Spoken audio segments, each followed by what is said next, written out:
evening, ladies and gentlemen. Welcome to the Monticello Opera House and MadCo production of Blithe Spirit by Noel Coward. Please turn off your telephones. We don't want any interruptions, if you don't mind.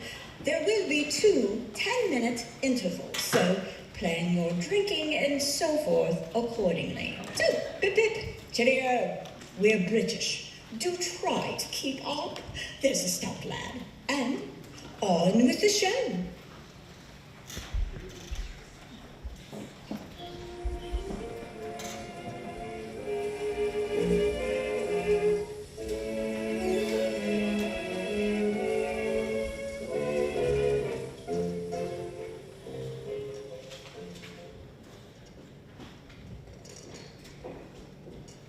That's right, Edith. Yes'm. Now you better fetch the ice bucket. Yes'm. Did you manage to get the ice out of those little tin trays? Yes'm. I had a bit of a struggle, but it's all right now. And you filled the little trays up again with water? Yes'm. Very good, Edith. You're making giant strides. Yes'm. Madame Arcati, Miss Bradman and I will have our coffee in here after dinner. And Mr. Condamine and Dr. Bradman will have theirs in the dining room. Is that quite clear? Yes'm. And when you're serving dinner, Edith, try to remember to do so calmly and methodically. Yes'm. As you are not in the Navy, it's unnecessary to do everything at the double. Very good'm. Now go and get the ice. Yes'm. Not at a run, Edith. Yes'm. No sign of the advancing hordes? Not yet. There's no ice. It's coming. I've been trying to discourage Edith from being quite so fleet of foot. You mustn't mind if everything's a little slow motion tonight. I shall welcome it. The last few days have been extremely agitating. What do you suppose induced Agnes to leave us and go get married? The reason was becoming increasingly obvious, dear. Well, yes, but in these days, nobody thinks anything of that sort of thing. She could have just popped into Cottage Hospital, had it, and popped on out again. Her social life would have been seriously undermined. Well, we must keep Edith in the house more. That's right, Edith. Put it on the bar. Yes'm.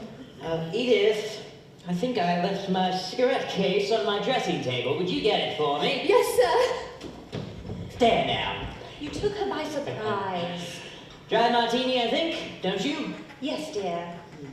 I expect Madame Arcati will want something sweeter. We'll have this one for ourselves anyhow. Oh, dear. What's the matter? I have a feeling this evening's going to be awful. It'll probably be funny, but not awful. You must promise not to catch my eye. If I giggle, and I'm very likely to, it will ruin everything. Well, you mustn't. You must be dead serious and, if possible, a little intense. Can't hurt the old girl's feelings, however funny she is. But why the Bradmans, darling? He's as skeptical as we are. He'll probably say the most dreadful things. Yes, I warned him. But there must be more than 3 people who couldn't have the vicar and his wife because A, they're dreary, and B, they probably wouldn't have approved at all. Had to be the Bradmans. Oh, thank you, Edith. Steady does it. Yes, sir.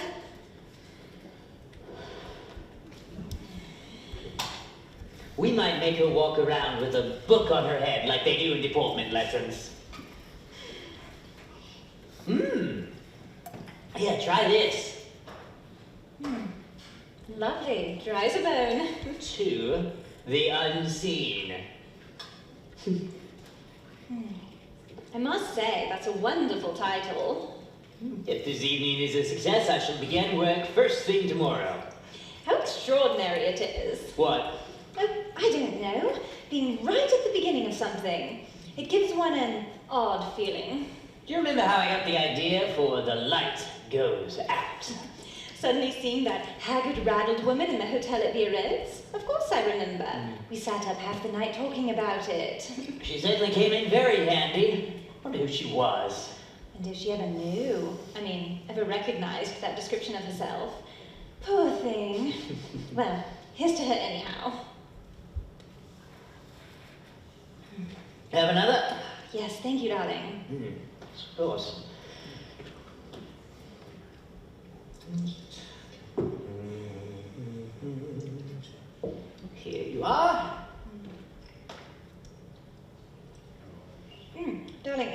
awfully strong. Well, never mind. Used Elvira to be a help to you? When you were thinking something out, I mean.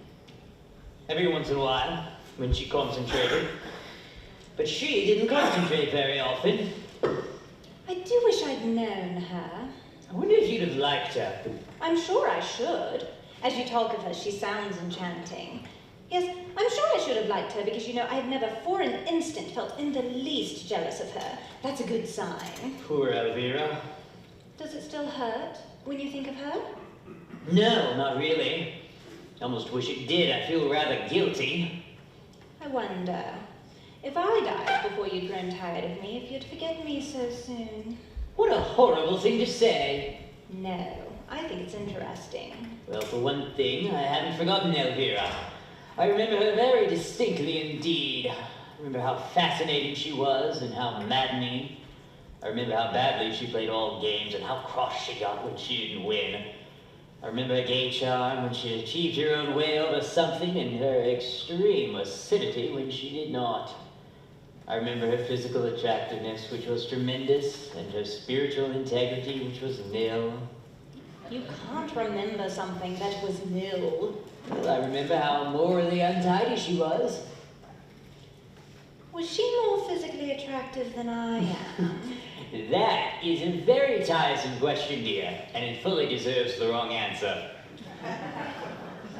You really are very sweet. Thank you.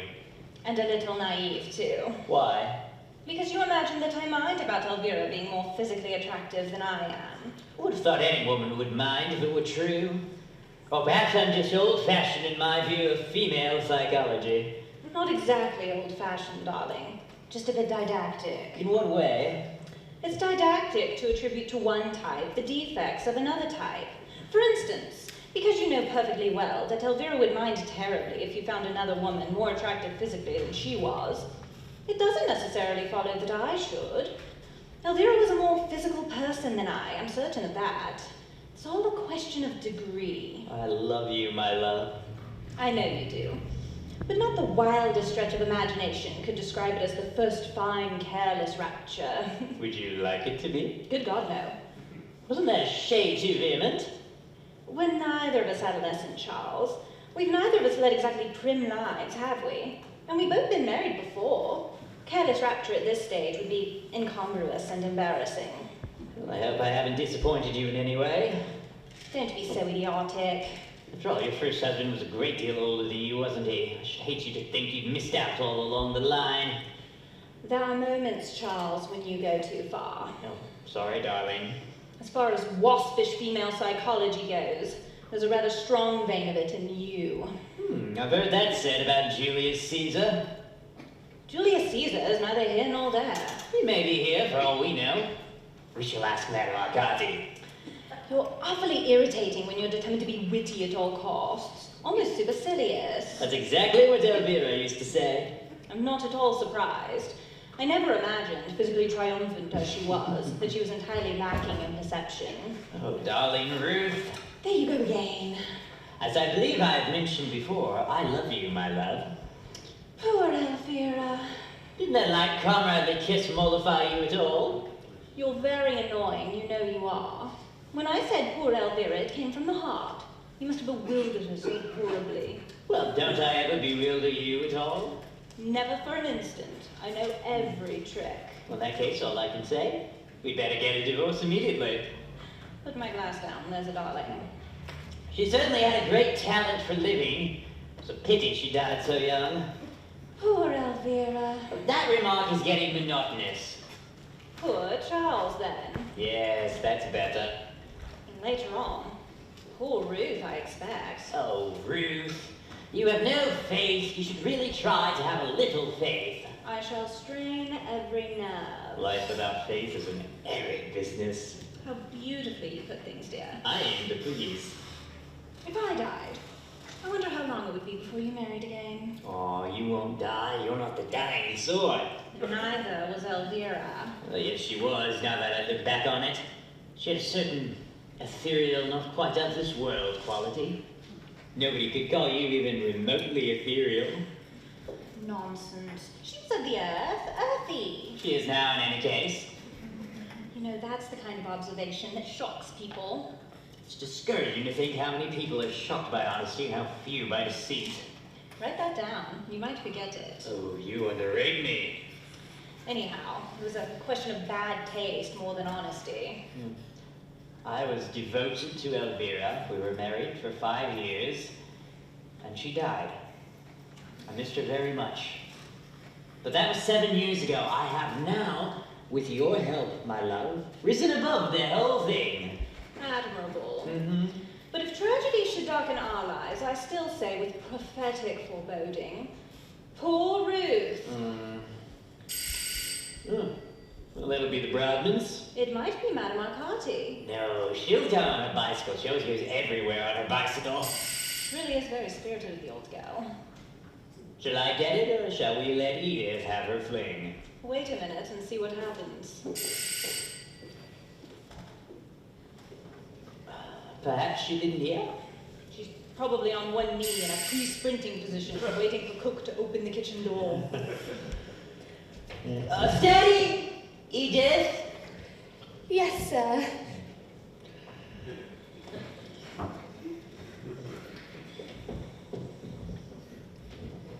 Dr. and Mrs. Bradman. We're late, are we? I got back from hospital about half an hour ago. Of course not. Madame Arcati isn't here yet. It must have been her we saw coming down the hill. I thought it was. Then she won't be long. I'm so glad you were able to come. We've been looking forward to it. I feel really quite excited. I guarantee Violet will be good. I made her promise. There wasn't any need. I only saw Madame Arcati 2 or 3 times in the village.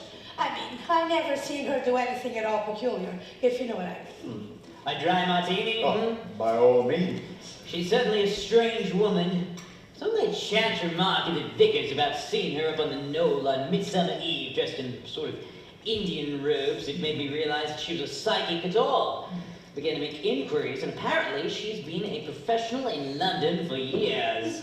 It's funny, isn't it? I mean, anybody doing it as a profession. I believe it's very lucrative. You believe in it, Mrs. Condamine? Do you think there's anything genuine about it all? I'm afraid not. But I do find it interesting how easily people allow themselves to be deceived. But she must believe it herself, mustn't she? Or is the whole business a fake? I suspect the worst. Real professional charlatan. That's what I'm hoping for anyhow. The character that I'm planning for my book must be a complete imposter. That's one of the most important factors of the whole story. What exactly are you hoping to get from her? Jargon, principally. A few of the tricks of the trade. Haven't been to a seance in years. I want to refresh my memory. Then it's not entirely new to you. Oh, no. When I was a little boy, an aunt of mine used to come and stay with us. She imagined she was in media. And so she used to go into the most elaborate trances after dinner. My mother was fascinated by her. Was she convinced? Good God, no. She just naturally disliked my aunt and loved making a fool of her. Well, I gather there were never any tangible results. Oh, sometimes she didn't do so badly.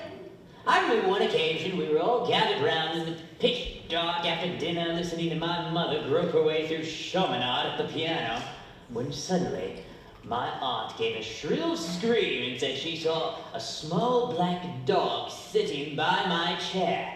Well, someone switched on the light and sure enough, there it was. But how extraordinary. It was obviously only a stray to be coming from the street, but I must say, I raised my hat to Auntie for producing it, or utilizing it, rather. Even Mother was a bit shaken. What happened to it? It lived with us for years. I sincerely hope Madame Arcati doesn't produce any livestock. We have so very little room in this house.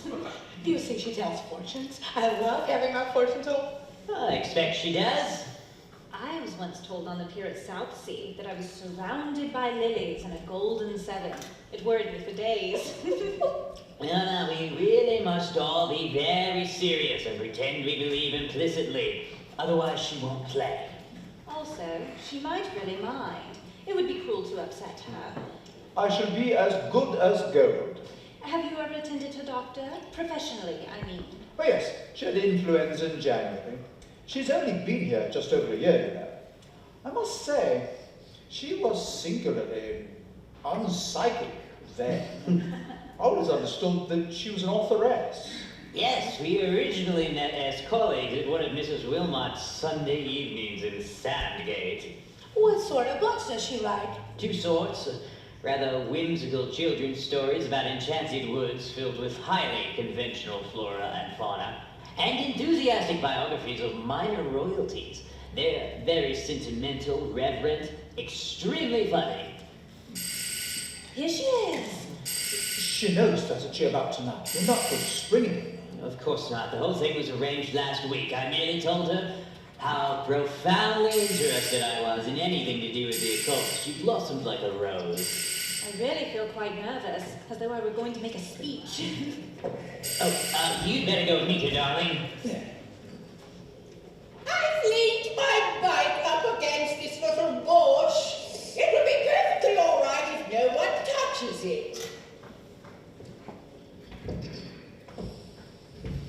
Madam Arcati. How nice of you to have come all this way. My dear Madam Arcati. I'm afraid I'm rather late, but I had a sudden presentiment that I was going to have a puncture. So I went back to get my pump. And then, of course, I didn't have a puncture at all. Well, perhaps you will on the way home.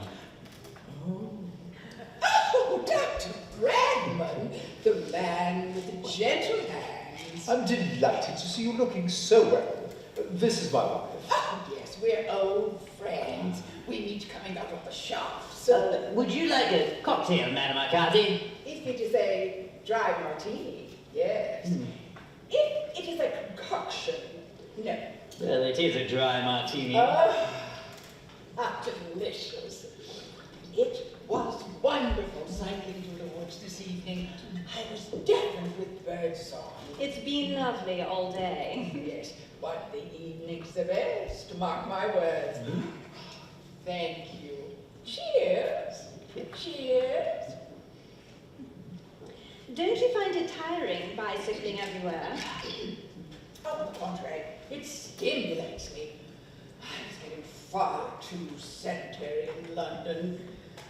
That horrid little flat with the dim lights.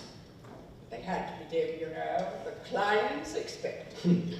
I must say, I find bicycling very exhausting. Steady with it. That's what counts. Once you get the knack of it, you need never look back. On you get, and away you go. But the hills, Madam Arcati, pushing up those awful hills. Just nap again. Down with your head, up with your heart. And you're over the top like a flash, and skimming down the other side like a dragonfly. This is the best dry martini I've had in years. Would you like another? Certainly. You're a very clever man. Anyone can write books, but it takes an artist to make a dry martini that's dry enough. Are you writing anything nowadays, Madam Arcati? Oh, yes. Regular as clockwork. Every morning, 7 to 9. Is it a novel or a memoir? It is a children's book. I have to finish it by the end of October to catch the Christmas sales. It's mostly about very small animals. The hero is a mosquito. Oh dear. I had to give up my memoir of Princess Palliatoni because she died last April. I talked to her about it the other day, and she implored me to go on, but I really hadn't the heart. You talked to her the other day? Yes, through my control, of course. She sounded very irritable. It's funny to think of people in the spirit world as irritable. I mean, one can hardly imagine, can one? Oh, we've no reliable guarantee the afterlife will be any less exasperating than this one, have we? Oh, Mr. Goodman, how can you? I'm afraid it's dreadfully ignorant of me not to know, but who was Princess Palliatoni? She was originally a Jewess from Odessa. Quite remarkable beauty. It was an accepted fact that people would stand on the seats of railway stations to watch her whiz by. She was a keen traveler. Anyhow, yes. But later on, she married a Mr. Clark of the consular service and settled down for a while. How did you become Princess Paleotoni? Oh, that was years later. Mr. Clark passed over and left her penniless with 2 strapping girls. How unpleasant. So there was nothing for it but for her to follow the beckoning finger of adventure and take to the road again. So off she went, bag and baggage, to Vladivostok. What an extraordinary place to go. She had cousins there. Oh. Some years later, she met old Paleotoni, who was returning from a secret mission in Japan. He was immediately staggered by her beauty, and shortly thereafter married her. From then on, her life became very interesting. I should hardly have described it as dull before. What happened to the girls? She neither saw them nor spoke to them for 23 years. How extraordinary. No, she was always very erratic emotionally. Dinner is served, Mum. Thank you, Edith. Shall we? No red meat, I know. There's meat, but I don't think it will be very red.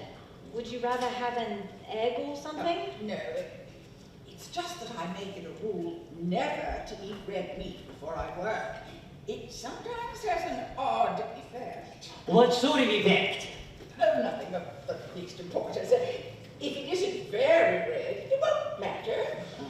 Anyway, we'll risk it. Come along then. Madam Arcati, Mrs. Bradman, you're on Charles's right.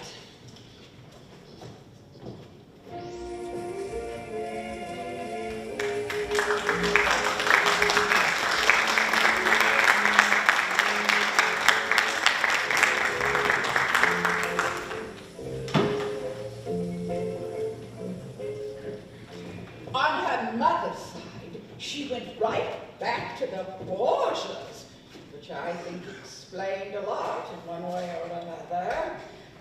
Even as a child, she was given to the most violent, disruptive tempers. Very inbred, you know. Yes, she must have been.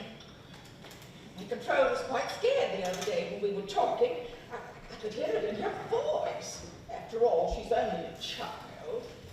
Do you always have a child as a control? Oh, yes. They're undoubtedly the most satisfactory, especially when they get to know you and understand your ways. Daphne has been with me for years. And she goes on being a child? I mean, she doesn't show signs of growing any older? Time values, on the other side, are utterly different from our own. Do you feel funny when you go off into a trance? In what way funny? Mrs. Bradman doesn't mean funny in its comic implications. I think she means odd or strange. The word was an unfortunate choice. I'm sure I'm very sorry. Wonder why my dear, don't apologize at all. When did you first discover you had these extraordinary powers? When I was quite tiny. My mother was a medium before me, you know. So I had every opportunity of starting out on the ground floor, as you might say. I had my first chance when I was 4 years old. And my first ectoplasmic manifestation when I was 5 and a half. Oh, what an exciting day that was. I shall never forget it. Of course, the manifestation was quite small and of very short duration. For a child of my tender years, it was most gratifying. Your mother must have been so pleased. She was. Can you foretell the future? Certainly not. I disapprove of fortune tellers most strongly. Oh, really? Why? Too much guesswork and fate mixed up with it. Even when the gift is genuine, which it almost never is, you can't count on it. Why not? Time again. Time is the reef upon which all our frail, mystic ships are wrecked. You mean because it has never yet been proved that the past and the present and the future are not one and the same thing? I long ago came to the conclusion that nothing has ever been definitely proved about anything. How very wise. I want you to leave the dining room just as it is for tonight, Edith. You can clear the table in the morning. Yes, And we don't want to be disturbed for the next hour or so for any reason whatsoever. Is that quite clear? Yes, And if anyone should telephone, just say that we are out and take a message. Unless it's an urgent call for George. Unless it's an urgent call for Dr. Bradman. Yes, There's not likely to be one, is there? No, I don't think so. Once I go off, it won't matter. Interruption during the preliminary stages could be catastrophic. I wish the man would hurry up. I feel really quite excited. Oh, please hurry. It makes things much, much more difficult. Well, Madam McCarthy, the time is drawing near. Who knows? It may be receding. Ooh, how very true.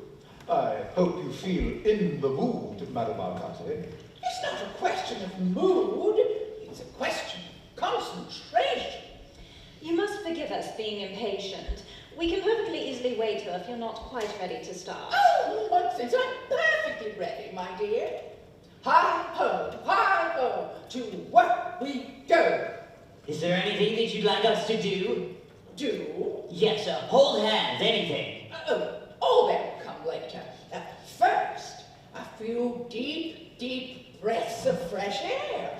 You may talk if you wish. It will not disturb me in the least. Oh. Oh, dear. Oh. An excellent dinner, darling. I must congratulate you. The mousse wasn't quite right. It looked a bit hysterical, but it tasted delicious.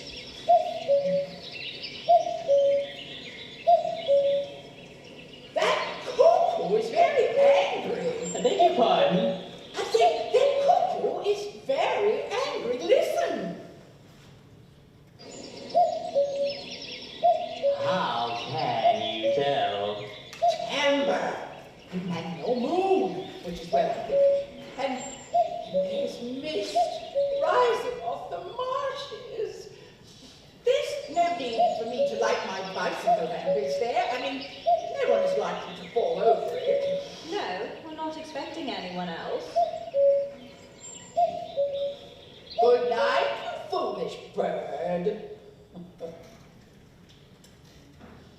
We have a table. Yes, we thought this one would do. Oh, no. I think that would be better. You told Edith that we didn't wish to be disturbed. Yes, darling. Oh, this is the moment I always hate. Are you nervous? Yes. When I was a girl, I always used to be sick. How fortunate that you grew out of it. Children are always much more prone to be sick than grown-ups, though, aren't they? I know I could never travel in a train with any degree of safety until I was 14. Little Tommy Tucker sings for his supper. What shall he make but brown bread and butter? Ah, I despise that because it doesn't rhyme at all, but Daphne loves it. Who's Daphne? Daphne is Madame Arcati's control. She's a little girl. Oh, I see. Yes, of course. And how old is she? Rising 7 when she died. And when was that? February 6th, 1884. Oh, poor little thing. She must be a bit long in the tooth by now, I should think. You should think, Dr. Bradman, but I fear you don't. At least not profoundly enough. To be quiet, George, you'll put Madame Arcati off. Well, my dear, I'm quite used to skeptics. They generally turn out to be the most vulnerable and receptive in the long run. You'd better take that warning to heart, Dr. Bradman. Please, Madam Arcati, I can assure you I am most deeply interested. It is of no consequence. Now, would you all sit round the table, please? What about the lights? Oh, all in good time, Mr. Conrine. Please sit down. Yes, course. Now, will you all please join hands with one another, forming a perfect circle? Yes, that's wonderful. I presume that's the gramophone? Yes, would you like me to start it? It's an electric one. Stay where you are, Mr. Gondomine. I can manage. Oh. Now then, let me see. What have we here? Brahms. Oh dear me, no. Rachmaninoff. Too florid. Do you have any dance music? They're the loose ones on the bottom shelf. I see. I'm afraid that none of them very new. Well, Daphne is really more attached to Irving Berlin than anyone else. She likes a song she can hum to. Oh, here's one. Always. Always? Do sit down, Charles. What is the matter? Nothing at all. The light switch is by the door. Yes, right beside you. Now, there are one or two things that I should like to explain, so you will all listen attentively. Of course. Presently, when the music begins, I shall switch off the lights. I might then either walk about the room for a bit or lie down flat. In due course, I shall join you here at the table, placing myself between you and your wife, Mr. Condamine, and lay my hands lightly upon yours. I must ask that you not address me, or move, or do anything in the least distracting. Is that quite clear? Perfectly. Of course, I cannot guarantee that anything will happen at all. Daphne may not be available. She had a head cold recently and was rather under the weather, poor dear. On the other hand, a great many things might occur. One of you might have an emanation, for example. Or we might contact a poltergeist, which would be extremely noisy and destructive. In what way destructive? They throw things, you know. No, I didn't know. We must cross that bridge when we come to it. Certainly, by all means. Fortunately, an elemental at this time of year is most unlikely. What do elementals do? Oh dear, they're terribly unpredictable. One can never tell. They usually take the form of a very cold wind. I don't think I shall like them. Occasionally reaching hurricane velocity. You don't think we ought to take the more breakable ornaments from off the mantelpiece before we start? That will not be necessary, Mrs. Condamine, I assure you. I have my own methods of dealing with elementals. I'm so glad. I will now start the music.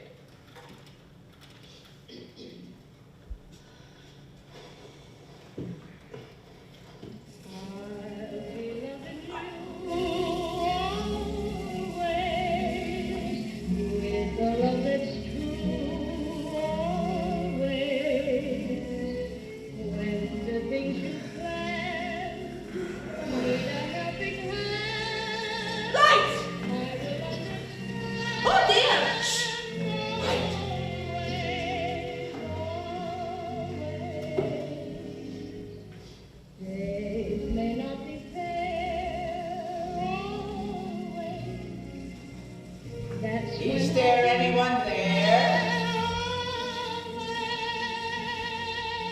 Is there anyone there? One rap for yes, two raps for no. Now, is there anyone there? Is that you, Daphne?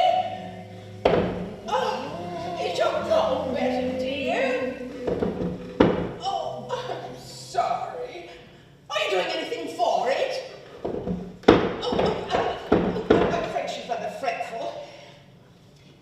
Is there anyone there who wishes to speak to anyone here? Oh, Daphne, no. Oh, no, you're hurting me. Please stop. Oh, there's a good child. Oh.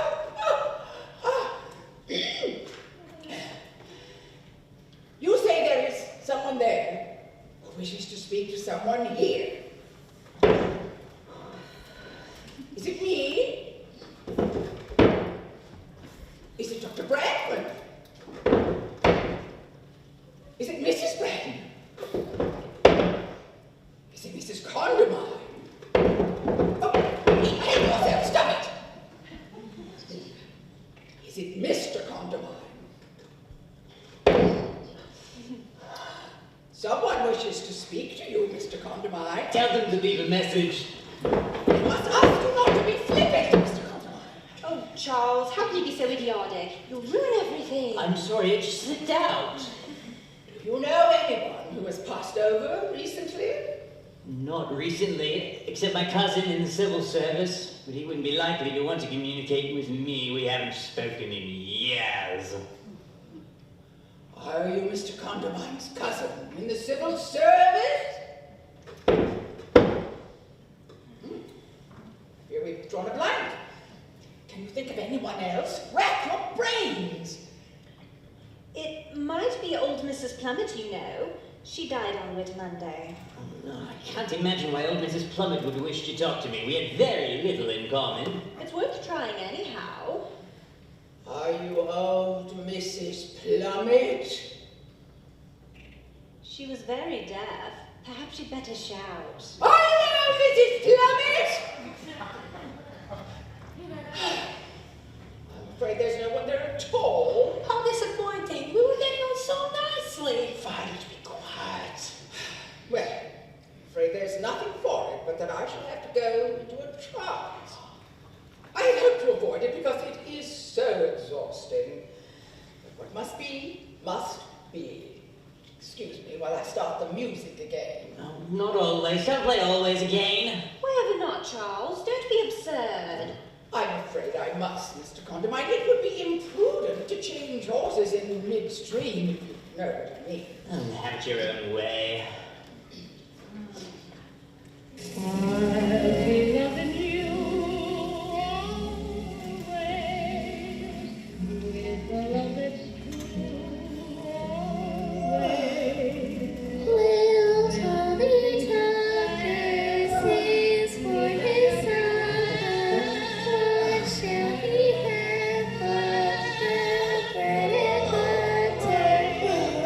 That must be Daphne. She ought to have her adenoids out. George, please.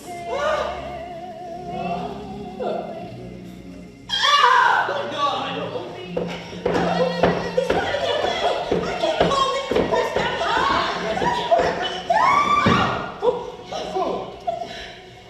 There now. Ought we to pick it up or leave it where it is? How the hell do I know? If only to snap at me. Leave it where it is. Who said that? Who said what? Somebody said leave it where it is. Nonsense, dear. No, I heard it distinctly. Well, nobody else did they? I never heard a sound. It was you, Ruth. You're playing tricks. I'm doing nothing of the sort. I haven't uttered. Good evening, Charles. Ventriloquism. That's what it is. It's ventriloquism. What is the matter with you? Oh, you must have heard that. One of you must have heard that. Heard what? Do you mean to sit there solemnly and tell me none of you heard anything at all? Oh, I certainly didn't. Neither did I. I wish I had. I should love to hear something. It's you who are playing the tricks, Charles. You're acting to try and frighten us. No, I am not. I swear I'm not. It's difficult to think of what to say after 7 years, but I suppose good evening is as good as anything else. Who are you? Elvira, of course. Don't be silly. I can't bear this another minute. Everybody out! Entertainment is over! Oh, Charles, how tiresome of you. Just when we were beginning to enjoy ourselves. Never again, that's all I can say. Never, never again, as long as I live. What on earth's the matter with you? Nothing is the matter with me. I'm just sick of the whole business, that's all. Did you hear anything that we didn't hear, really? Of course not. I was only pretending. I know you were. Oh dear, look at Mother Marconi. Oh, what are we to do with her? Well, bring her around as soon as possible. Bring her around. I think we'd better leave her alone. But she might stay like that for hours. She's out all right. Bring her around. It's dangerous to leave her like that. Really, Charles, you're behaving most peculiarly. Wake up, Madame Arcadi. Wake up. It's time to go home. Here, go easy, old man. Brandy, get us some brandy. Lift her up. Yes, help her. Go, Brasmus. Gently. Please wake up, Madame Arcadi. Little Tommy Tucker sings for supper. What shall he have? Here's the brandy. Thank you. Wake up, Madame Arcadi. Here you go. Oh, she's coming round. Be careful, Charles. You're spilling it all down her dress. Well, that's that. Are you all right? Of course I am. I felt better in my life. Would you like some more brandy? So that's the funny taste in my mouth. Well, really? Thanks for allowing them to give me brandy. Dr. Bradman, you ought to have known better. Brandy on top of a trance could have been disastrous. Oh, I shan't sleep a week tonight. Why ever not? The whole experience has unhinged me. Well, what happened? Was it satisfactory? Nothing much happened, Madame Arcati, after you went off. Something happened. I know it. Poltergeist at any rate. That's a good thing. Any apparitions? Not a thing. Pneumectoplasm? I'm not quite sure what it is, but I don't think so. Very curious. Very curious. I feel as though something tremendous has occurred. Charles pretended he heard a voice in order to frighten us. That was only a joke.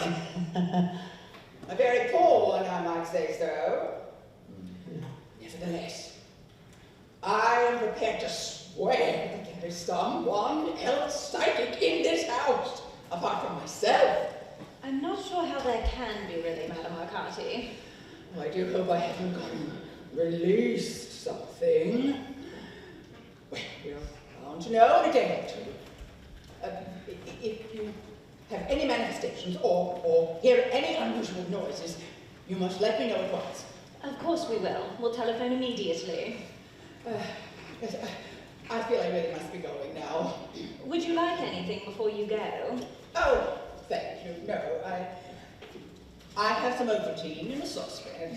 It only needs hotting up. Wouldn't you like to leave your bicycle here and let us drive you? I really think you should, Madame Arcadi. After the trance and everything, you must be feeling quite yourself. Nonsense, my dear. I feel fit as a fiddle. Always feel capital after a trance. It rejuvenates me. Good night, Mrs. Condamine. It was awfully sweet of you to take so much trouble. I'm sorry so little happened.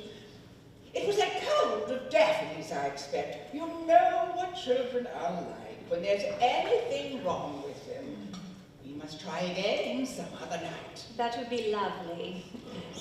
Good night, Mrs. Bradley. It was thrilling, it really was. I felt the table absolutely shaking.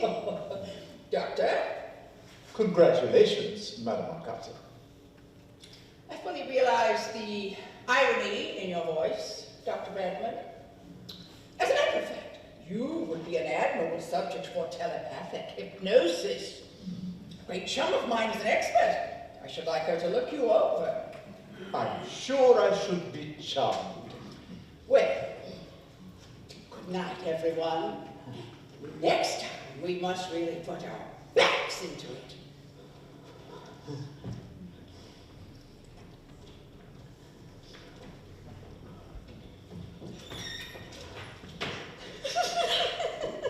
Oh dear! Oh dear! Be careful, Mrs. Condamine, she might hear you. I can't help it. I really can't. I've been holding this in for ages. She certainly put you in your place, George, and serve you right. She's raving mad, of course. Mad as a hatter. But you really think she believes? Of course not. That whole thing's a put-up job. I must say that she shoots a more original line than they generally do. I should think she's probably have convinced herself by now. Possibly. The trance itself was genuine enough, but that, of course, is easily accounted for. Hysteria? Yes, a form of hysteria, I should imagine. I do hope Mr. Condamine got all the atmosphere he needed for his book. He might have got a great deal more if he hadn't spoiled everything by showing off. I'm really very cross with him.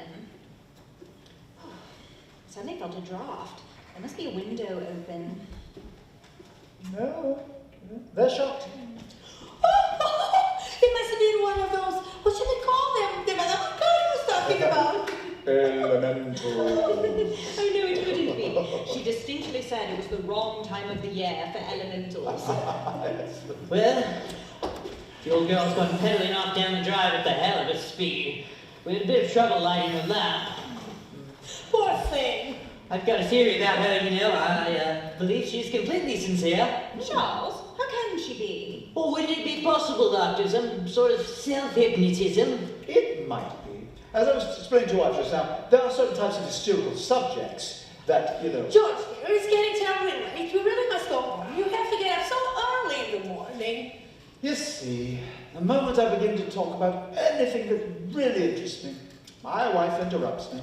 You know, I'm right, darling. It's past 11. I'll do a little reading up on the whole business just for the fun of it. Would you like a drink before you go?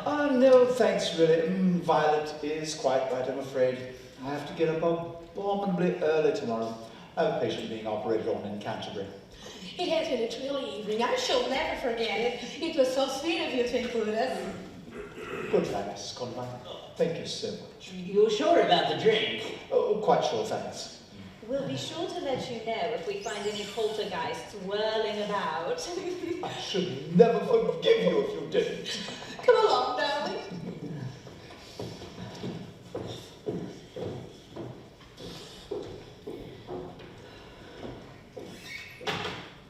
Well, darling, Well, would you say the evening had been profitable? yes, I suppose so. I must say, it was extremely funny at moments. Oh, yes, it certainly was. What's the matter? The matter? Yes, you seem old somehow. Do you feel quite well? Perfectly. I think I'll have a drink. Do you want one? No, thank you, dear. It's rather chilly in this room. Come over by the fire. I don't think I should take any notes tonight. Should wait and start fresh first thing in the morning. Oh my God! That was very clumsy, Charles, dear. Oh my God, Elvira, then it's true. It was you. Of course it was. Charles? Darling Charles? What are you talking about? Are you a ghost? I suppose I must be. It's all very confusing. What do you keep looking over there for? Look at me. What's happened? Well, don't you see? See what? Elvira. Elvira? Yeah, of course. Elvira, dear, this is Ruth. Ruth, this is Elvira. Come and sit down, darling. But do you mean you can't see her? Listen, Charles, you just sit down quietly by the fire and I'll mix you another drink. Don't worry about the mess on the carpet. Edith will clean it up in the morning. But you must be able to see her. She's there. She's right here. Right in front of you. There. There. Are you mad? What's happened to you? You really can't see her? This is a joke, Charles. It's gone quite far enough. Now, sit down for God's sake and don't be idiotic. Oh, what am I to do? What the hell am I to do? I think you might at least be a little more pleased to see me. After all, you conjured me up. Oh, I did no such thing. Nonsense, of course you did. That awful child with the cold came and told me you wanted to see me urgently. There's been a mistake. It's all just been a horrible mistake. Stop talking like that, Charles. As I've said before, the joke's gone far enough. Oh my God, I've gone mad. That's what it is. I've just gone stark raving mad. Here.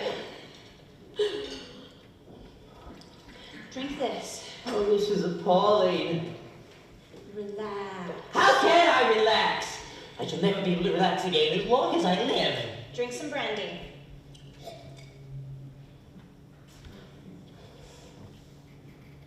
There! Now are you satisfied? Now sit down. Why are you so anxious for me to sit down? What good will that do? I want you to relax. You can't relax standing up. Flamingos can. They can stand on one leg for hours. I don't happen to be a flamingo. You don't happen to be a what? A flamingo! What's that got to do with it? It doesn't matter. Ruth, it really doesn't matter. We'll say no more about it. See, I've sat down. Would you like some more brandy? Yes, please. Very unwise. You always had a weak head. I can drink you under the table. There's no need to be so aggressive, Charles. I'm doing my best to help you. I'm sorry, darling. Here. Drink this, and then we'll go to bed. Get rid of her, Charles, then we can talk in peace. That is a thoroughly immoral suggestion. You ought to be ashamed of yourself. What is there immoral in that? I was not talking to you. Who were you talking to then? Elvira, of course. To hell with Elvira. There now, she's getting cross. I don't blame her.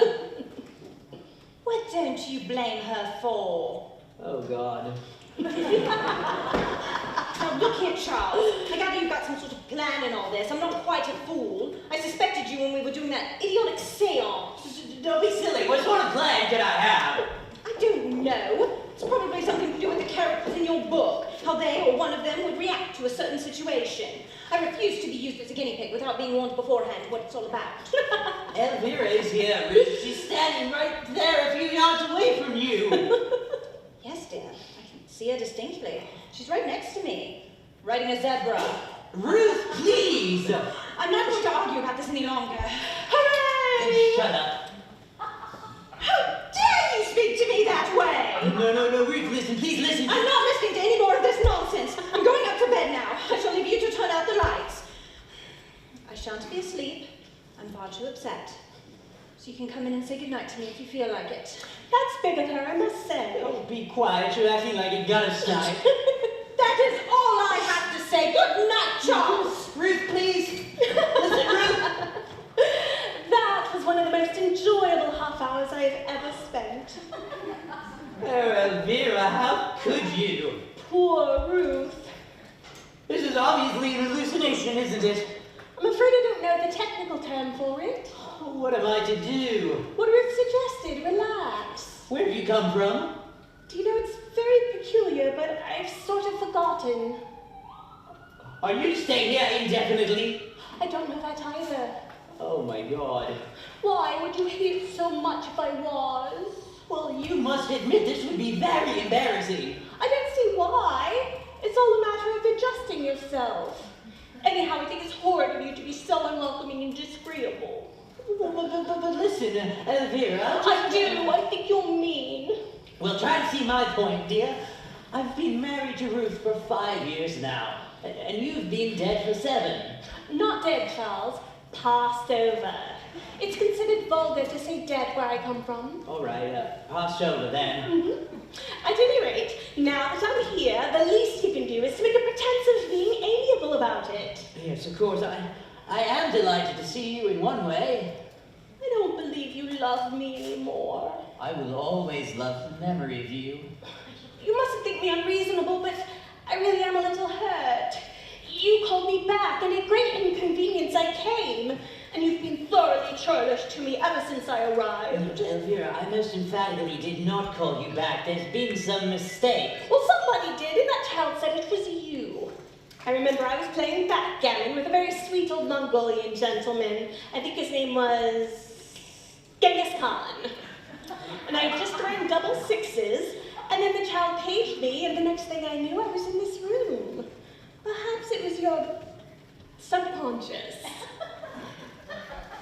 You must find out how long you're going to stay, and we can make arrangements accordingly. Well, I don't see how I can. Well, isn't there somebody over there on the other side, whatever it's called, somebody that you know that you could ask to advise you? I can't think. It seems so far away, as though I dreamed it. You must know somebody besides Genghis Khan. Oh, Charles! What's the matter? I want to cry, but I don't think I'm able to. What do you want to cry about? It's seeing you again, and you being so irascible like you always used to be. I don't mean to be irascible, Elvira. Oh, I don't mind, darling. Really, I never did. Is it cold being a ghost? No, I don't think so. What happens if I touch you? I doubt if you can. Do you want to? Oh, Elvira. What is it, darling? I feel very strange seeing you again. That's better. What's better? Your voice was kinder. Was I ever unkind to you when you were alive? Often. Oh, how dare you? I'm sure that's an exaggeration. Not at all. You were an absolute pig that time we went to Cornwall and stayed in that awful hotel. I loved you very much anyway. And I loved you. No. I can't touch you. Isn't that horrible? Perhaps it's as well if I'm going to stay for any length of time. Suppose I shall wake up eventually, but for the moment I feel strangely peaceful. That's it. Put your head back. Like that? Can you feel anything? Only a very little breeze through my hair. Well, that's better than nothing. Suppose if I really am out of my mind, they'll put me in an asylum. Don't worry about that. Just relax. Poor Ruth. To hell with Ruth.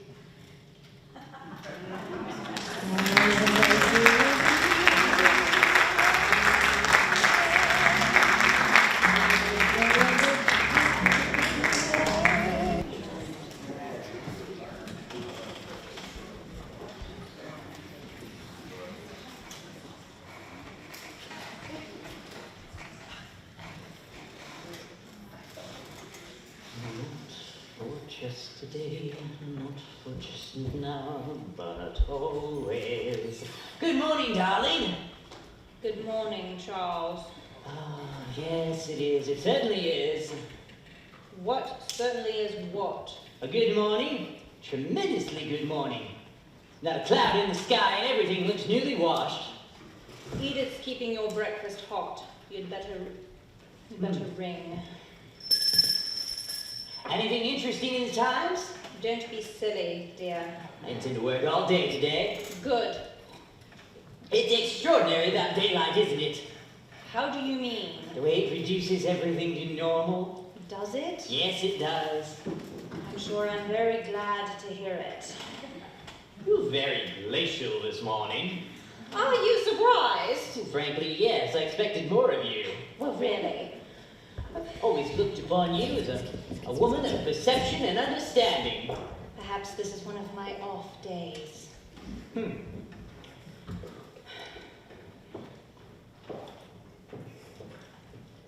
Good morning, Edith. Good morning, sir. Feeling fit? Yes, sir. Thank you, sir. How's Cook? I don't know, sir. I haven't asked her. Oh, you should. You should begin every morning by asking everyone how they are. It oils the wheels. Yes, sir. Greet her from me, will you? Yes, sir. That will be all for the moment, Edith. Yes, sir. I wish you wouldn't be facetious with the servants, Charles. It confuses them and undermines their morale. I consider that point of view to be retrogressive, if not downright feudal. I don't care what you consider it. I have to run the house and you don't. Are you implying that I couldn't? You're at liberty to try. I take back what I said about it being a good morning. It's a horrid morning. Eat your breakfast while it's hot. It isn't. Now look here, Charles. In your younger days, this display of roguish flippancy might have been alluring. In a middle-aged novelist, it's nauseating. Would you like me to writhe about at your feet in a frenzy of self-abasement? That would be equally nauseating, but certainly more appropriate. Really don't see what I haven't done that's so awful.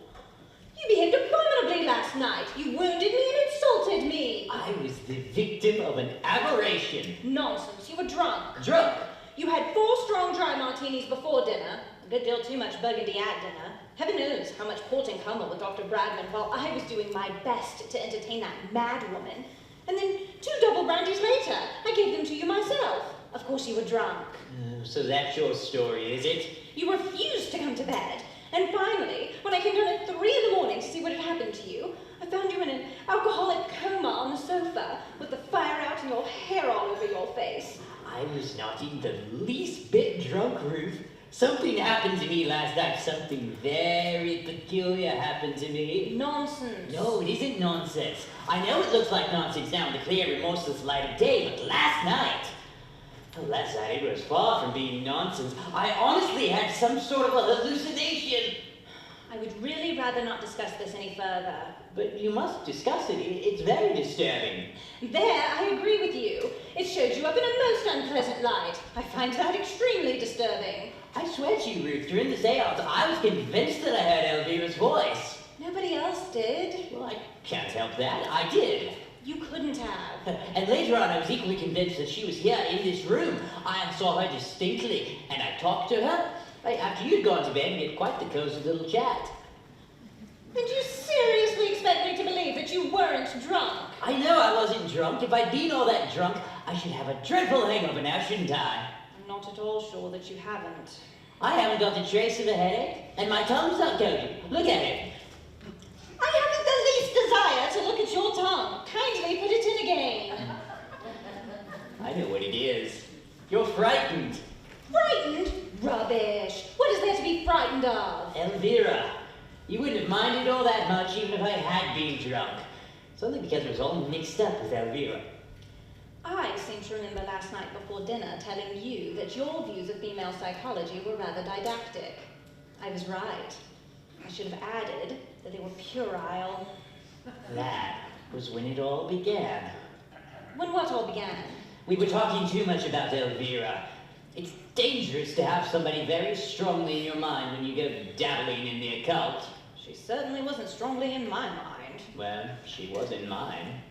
Oh, she was she? Well, you tried to make me say that she was more physically attractive than you so you could hold it over me. I did not. I don't give a hoot how physically attractive she was. Yes, you do. Your whole being is devoured with jealousy. This is too much. Women.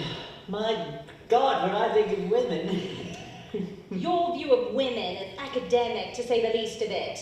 Just because you've always been dominated by them doesn't necessarily follow that you know anything about them. I've never been dominated by anyone. You were hag-ridden by your mother until you were 23. And then you got into the clutches of that awful Mrs. whatever her name is. Oh, Mrs. Winthrop Llewellyn. I'm not interested. Then there was Elvira. She ruled you with a rod of iron. No, Elvira never ruled anyone. She was much too elusive. That was one of her greatest charms. Then there was Maud Charteris. Well, my affair with Maud Charteris lasted exactly 7.5 weeks, and she cried all the time. The tyranny of tears. Then there was... If you wish to make an inventory of my sex life, dear, I really think it only fair to tell you you've missed out several episodes. I shall consult my diary and give you the complete list after lunch. It's no use trying to impress me with your routine amorous exploits. The only woman in my whole life who's ever attempted to dominate me is you. You've been at it for years. That is completely untrue. No, it isn't. You boss and bully me and order me about. You don't even allow me to have an hallucination if I want. Charles, alcohol will ruin your whole life if you're allowed to get a hold on you, you know. Once and for all, Ruth, I'd like you to understand what happened last night had nothing whatever to do with alcohol. Now, you very adroitly rationalized the whole affair to your own satisfaction, but your deductions are based on complete fallacy. I'm willing to grant you it was an aberration, some sort of odd psychic delusion brought about by suggestion or hypnosis, but I was stone cold sober from first to last and extremely upset into the bargain. You were upset indeed. What about me? Well, you behaved with a stolid, obtuse lack of comprehension that frankly shocked me. I consider that I was remarkably patient. I shall know better next time. Instead of putting out a gentle, comradely hand to guide me, you shouted staccato orders at me like a sergeant major. You seem to forget that you gratuitously insulted me. I did not. You called me a gutter snipe. You told me to shut up. And when I quietly suggested that we should go up to bed, you said, with the most disgusting leer, that it was an immoral suggestion. I was talking to Elvira. Well, if you were, all I can say is that it conjures up a fragrant picture of your first marriage. My first marriage was perfectly charming, and I think it in the worst possible taste for you to sneer at it. I'm not nearly so interested in your first marriage as you think I am. It's your second marriage that's absorbing me at the moment. Seems to me to be on the rocks. Only because you persist in taking up this ridiculous attitude. My attitude is that of any normal woman whose husband gets drunk and hurls abuse at her. I was not drunk. Be quiet. They'll hear you in the kitchen. I don't care if they hear me in the Folkestone Town Hall. I was not drunk! Control yourself, Charles. How can I control myself in the face of your idiotic damn stubbornness? You're giving me claustrophobia. You'd better bring up Dr. Bradman. Can I clear, please, Mum? Yes, Edith. Cook wants to know about lunch, Mum. Will you be in to lunch, Charles? Please don't worry about me. I shall be perfectly happy with a bottle of gin in my bedroom. Don't be silly, dear. Tell Cook we shall both be in. Yes, I'm going into Hyde this morning. Is there anything you want? Yes, a great deal. But I doubt you could get it in Hyde. Tell cook to put Alka-Seltzer down on my list. Will you, Edith? Yes,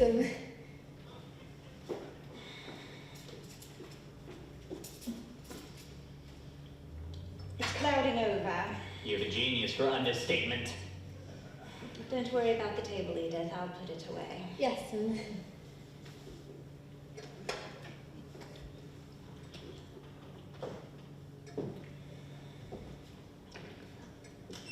Please be reasonable, Ruth. I'm perfectly I reasonable. was not pretending like that. I really did believe that I saw Elvira, and when I heard her voice, I was appalled. You put up with it for 5 years. When I saw her, I had the shock of my life. That's why I dropped the glass. But you couldn't have seen her. I know I couldn't have, but I did. I'm willing to concede, then, that you imagined you did. That's what I've been trying to explain to you for hours. Well, then, there's obviously something wrong with you. Yes, exactly. There's something wrong with me.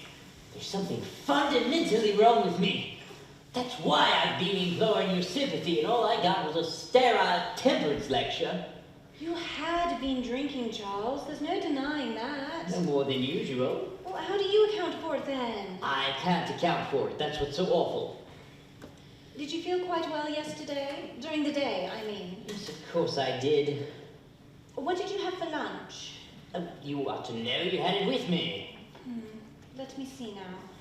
There was lemon sole and that cheese thing. Why would having a cheese thing for lunch make me see my deceased wife after dinner? You never know. It was rather rich. Why didn't you see your dead husband then? You had just as much of it as I did. This isn't getting us anywhere at all. Of course it isn't, and it won't as long as you insist on ascribing supernatural phenomena to colonic irritation. Supernatural grandmother. Yes, I admit she'd have been much less agitating. Perhaps you'd better see a nerve specialist. I am not in the least neurotic, and I never have been.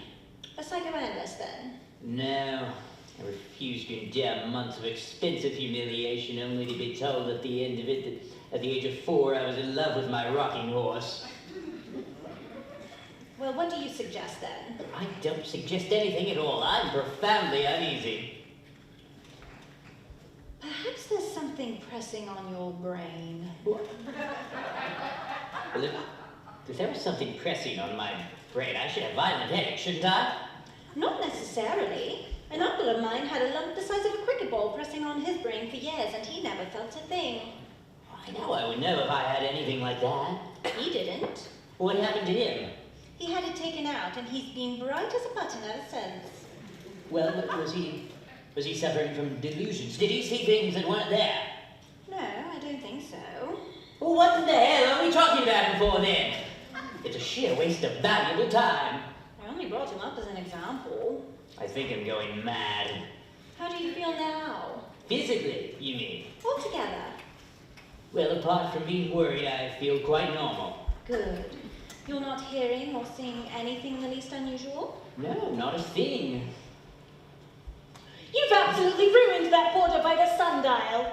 It looks like a mixed salad. Oh my God!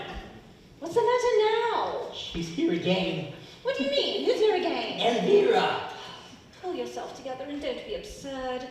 It's all those nasturtiums. They're so vulgar. I like nasturtiums. You like what? They're all right in moderation, but in a mass like that, they look beastly. Help me, Ruth. You've got to help me. What did you mean about nasturtiums? Never mind that now. I tell you, she's here again. You've been having a nice scene, haven't you? I could hear you right down the garden. Please mind your own business. If you behaving like a lunatic's not my business, nothing is. I expect it was about me, wasn't it? I know I ought to feel sorry, but I'm not. I'm delighted. How could you be so inconsiderate? Inconsiderate? I like that, I must say. Ruth, dear, please. I have done everything I can to help. I have controlled myself admirably. And I should like to say here and now that I don't believe a word about your damned hallucination. You're up to something, Charles. There's been a certain furtiveness in your manner for weeks. Why don't you be honest and tell me what it is? Oh, you're wrong. You're dead wrong, Ruth. I haven't been in the least bit furtive. You're trying to upset me! For some obscure reason, you're trying to goad me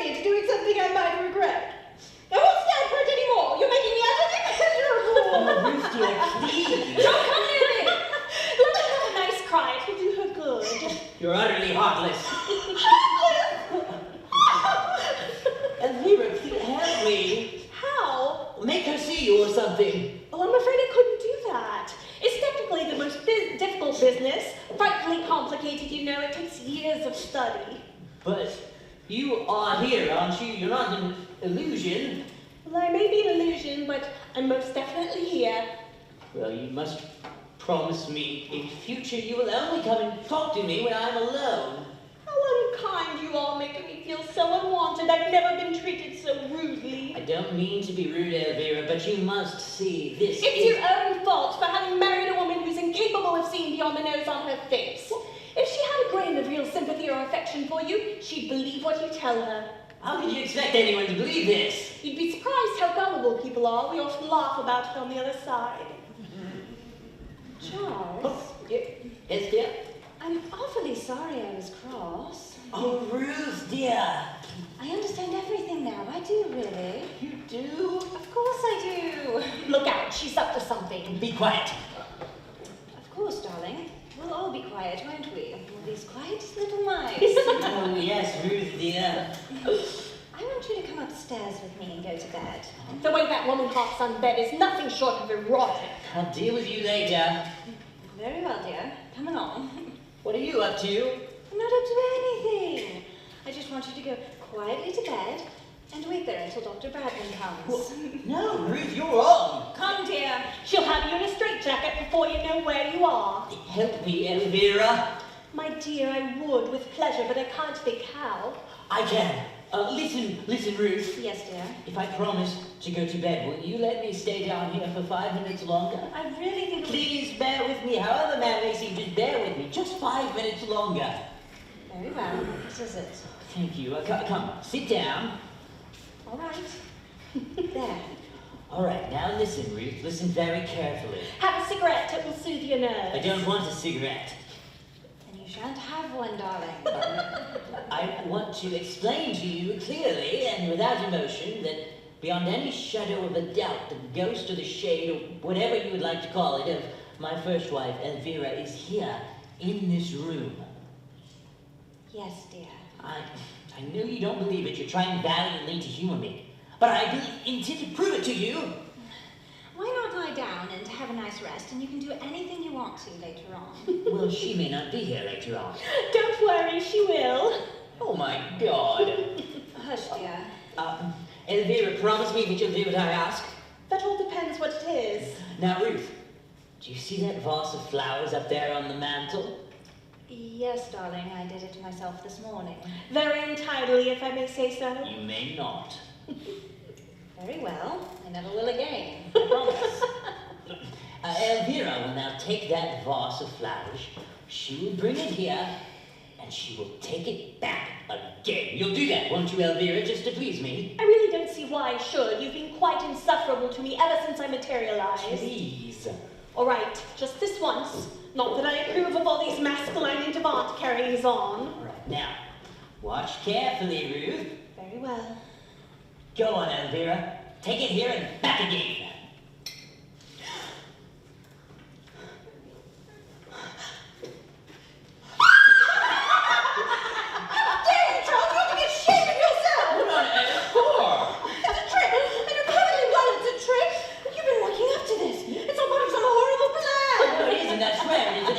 Something else, for God's sake. Certainly, anything to oblige. You want to get rid of me. You're trying to drag me out of my mind. No, don't be so silly. You're cruel and sadistic, and I'll never forgive you. You must believe it. You must believe it. Don't stay here any longer. Let me go. That was Elvira. Let me go. I swear it was.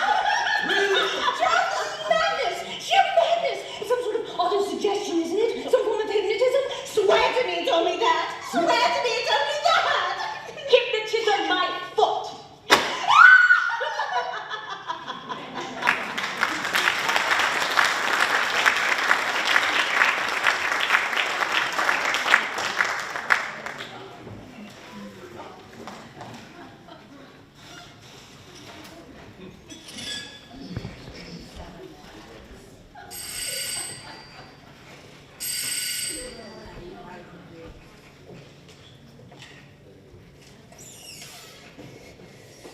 Madame Arcati. My dear Mrs. Condamine, I hope this is not an imposition. It was very kind of you to come. Oh, no, kind at all. The one as an outing. I'm so glad. Will you have some tea? China or Indian? China. Oh, good. I never touch Indian. It upsets my vibrations. Do sit down.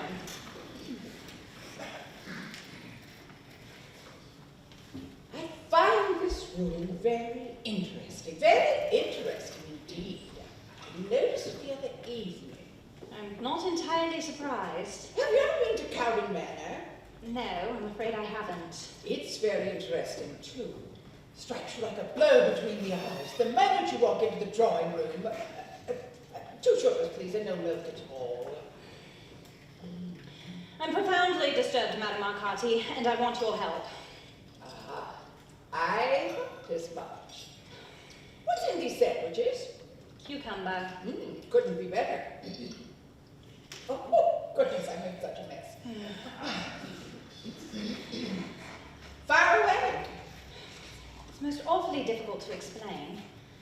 Facts first, explanations afterwards. It's the facts that are difficult to explain. They're so fantastic. Facts very often are. Take creative talent, for example. How do you account for that? Look at Shakespeare, Michelangelo. How do you account for Mozart? Snatching sounds out of the air and putting them down on paper when he was practically a baby. Facts. Plain facts. I know it's the fashion nowadays to ascribe it all to glands. But my reply to that is, fiddly-dee. Yes, I'm sure you're quite right. There are more things in heaven and earth than are dreamt of in your philosophy, Mrs. Condamine. There certainly are. Out with it, take the plunge. You've heard strange noises in the night, no doubt. Boards creaking, doors slamming, subdued moaning in the passages. Is that it? No, I'm afraid it isn't. No sudden gusts of cold wind, I hope. No, it's worse than that. I'm all attention. I know it sounds idiotic, but the other night, during the seance, something happened. I knew it. Probably a poltergeist. They're enormously cunning, you know. They sometimes like doggo for days. You know that my husband was married before. Yes, I've heard it mentioned. His first wife, Elvira, died comparatively young. Where? Here, in this house, in this very room. Oh, I'm beginning to see daylight. She was convalescing after pneumonia, and one evening she started laughing helplessly at one of the BBC musical programs and died of a heart attack. And she materialized the other evening after I'd gone? Not to me, but to my husband. Oh, capital! Capital! This is splendid! From your own professional standpoint, I can see that this might be regarded as a major achievement. A triumph, my dear. Nothing more or less than a triumph. But from my own personal point of view, it is, to say the least of it, embarrassing. At last, a genuine materialization. Please sit down again, Madame Arcati. How can anyone sit down at a moment like this? It's tremendous. I haven't had such a success since the Sudbury case. Nevertheless, I must insist upon you sitting down and controlling your natural exuberance.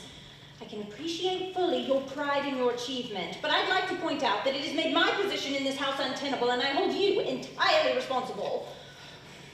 Please forgive me, Mrs. Condamine. I'm being abominably selfish. How can I help you? How? By sending her back immediately to where she came from, of course. I'm afraid that's easier said than done. Do you mean to say that she's liable to stay here indefinitely? That's difficult to say. I suppose it depends largely on her. But my dear Madame Arcati... When did she pass over? 7 years ago. But where is she now? My husband has driven her into Folkestone. Apparently, she was anxious to see an old friend of hers who's staying at the Grand. Forgive this formality, Mrs. Goodman, but I must make a report to the psychical research people. I'd be very much obliged if no names were mentioned. The report will be confidential. It's a small village, you know, and gossip would be most undesirable. I quite understand. Now then, you say she is visible only to your husband? Yes. Visible only to husband. Audible too, I presume? Extremely audible. Extremely audible. Your husband was devoted to her? I believe so. Husband? It was apparently a reasonably happy marriage. Oh, tut, tut. I beg your pardon. You said she passed over when? 7 years ago. Ah! That means she must have been on the waiting list. Waiting list? Yes. Otherwise she would have got beyond the materialization stage by now. She must have marked herself down for a return visit, and she would never have been able to manage that had there not been a strong influence at work. Do you mean to say that Charles, my husband, wanted her back all that much? Possibly. Or it might have been her own determination. That sounds much more likely. Would you say she is a woman of strong character? I really don't know, Madame Arcati. I never met her. Nor am I particularly interested in how and why she got here. I am solely concerned with the question of how to get her away again as soon as possible. I very sympathize with you, Mrs. Condamine, and I promise that I will do all in my power to help, but at the moment, I feel I cannot offer any great hopes. But I always understood that there was a way of exorcising ghosts. Some sort of ritual? Oh, you mean the old bell and book method? Yes, I suppose I do. Poppycock, Mrs. Condamine. Oh, it was quite effective in the old days of genuine religious belief. But all that has changed now. I believe that the decline of faith in the spirit world has been causing grave concern. Has it indeed? Yes, there was a time when a drop of holy water would send even a poltergeist scampering for cover. Not anymore. Usale neige danton. Be that as it may, Madame Arcati, I must beg of you to do your utmost to dematerialize my husband's first wife as soon as possible. The time has come, Mrs. Condamine, for me to tell you, frankly, I haven't the slightest idea of how to set about it. Do you mean to sit there and tell me that having mischievously conjured this ghost or spirit or whatever she is, and placed me in a hideous position, that you were unable to do anything about it at all? Honesty is the best policy. But it's outrageous! I ought to hand you over to the police. You go too far, Mrs. Condamine. I go too far indeed. Do you realize what your insane amateur muddling has done? I have been professional since I was a child. Amateur is a word I cannot tolerate. It seems to me to be the height of amateurishness to evoke malignant spirits and be unable to get rid of them again. I'm in a trance. Anything can happen when I'm in a trance.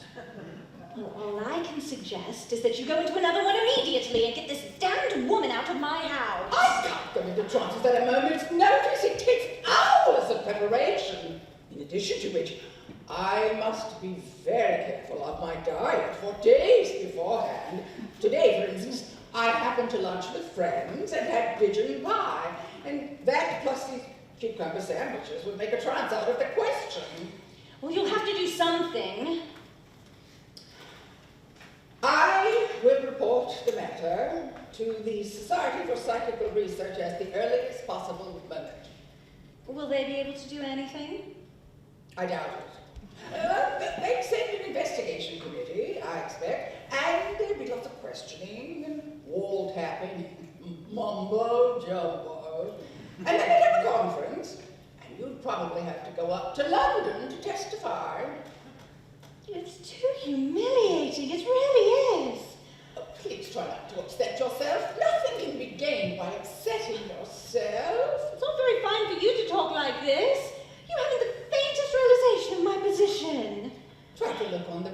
right side? Right side indeed. If your husband's first wife suddenly appeared from the grave and came to live in the house with you, do you suppose you'd be able to look on the bright side? I resent your tone, Mrs. Condamine, I really do. You most decidedly have no right to. You are entirely to blame for this whole horrible situation. Can't you remember I came here the other evening on your own invitation? On my husband's invitation.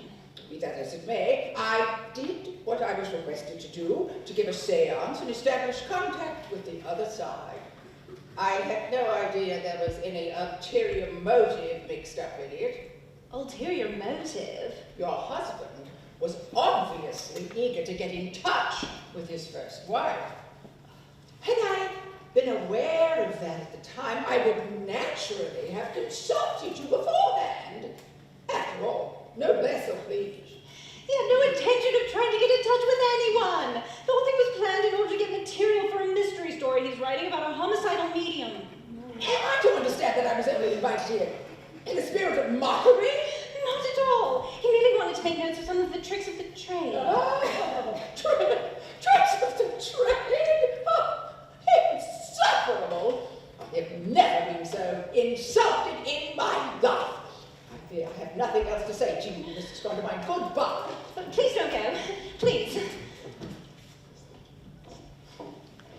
Your attitude from the onset has been most unpleasant, Mrs. Condamine. Some of your remarks have been discourteous in the extreme, and I would like to say, without umbrage, that if you and your husband were foolish enough to tamper with the unseen for paltry motives and in a spirit of revelry, that whatever has happened to you is your own fault. And, to coin a phrase, as far as I'm concerned, you can stew in your own juice.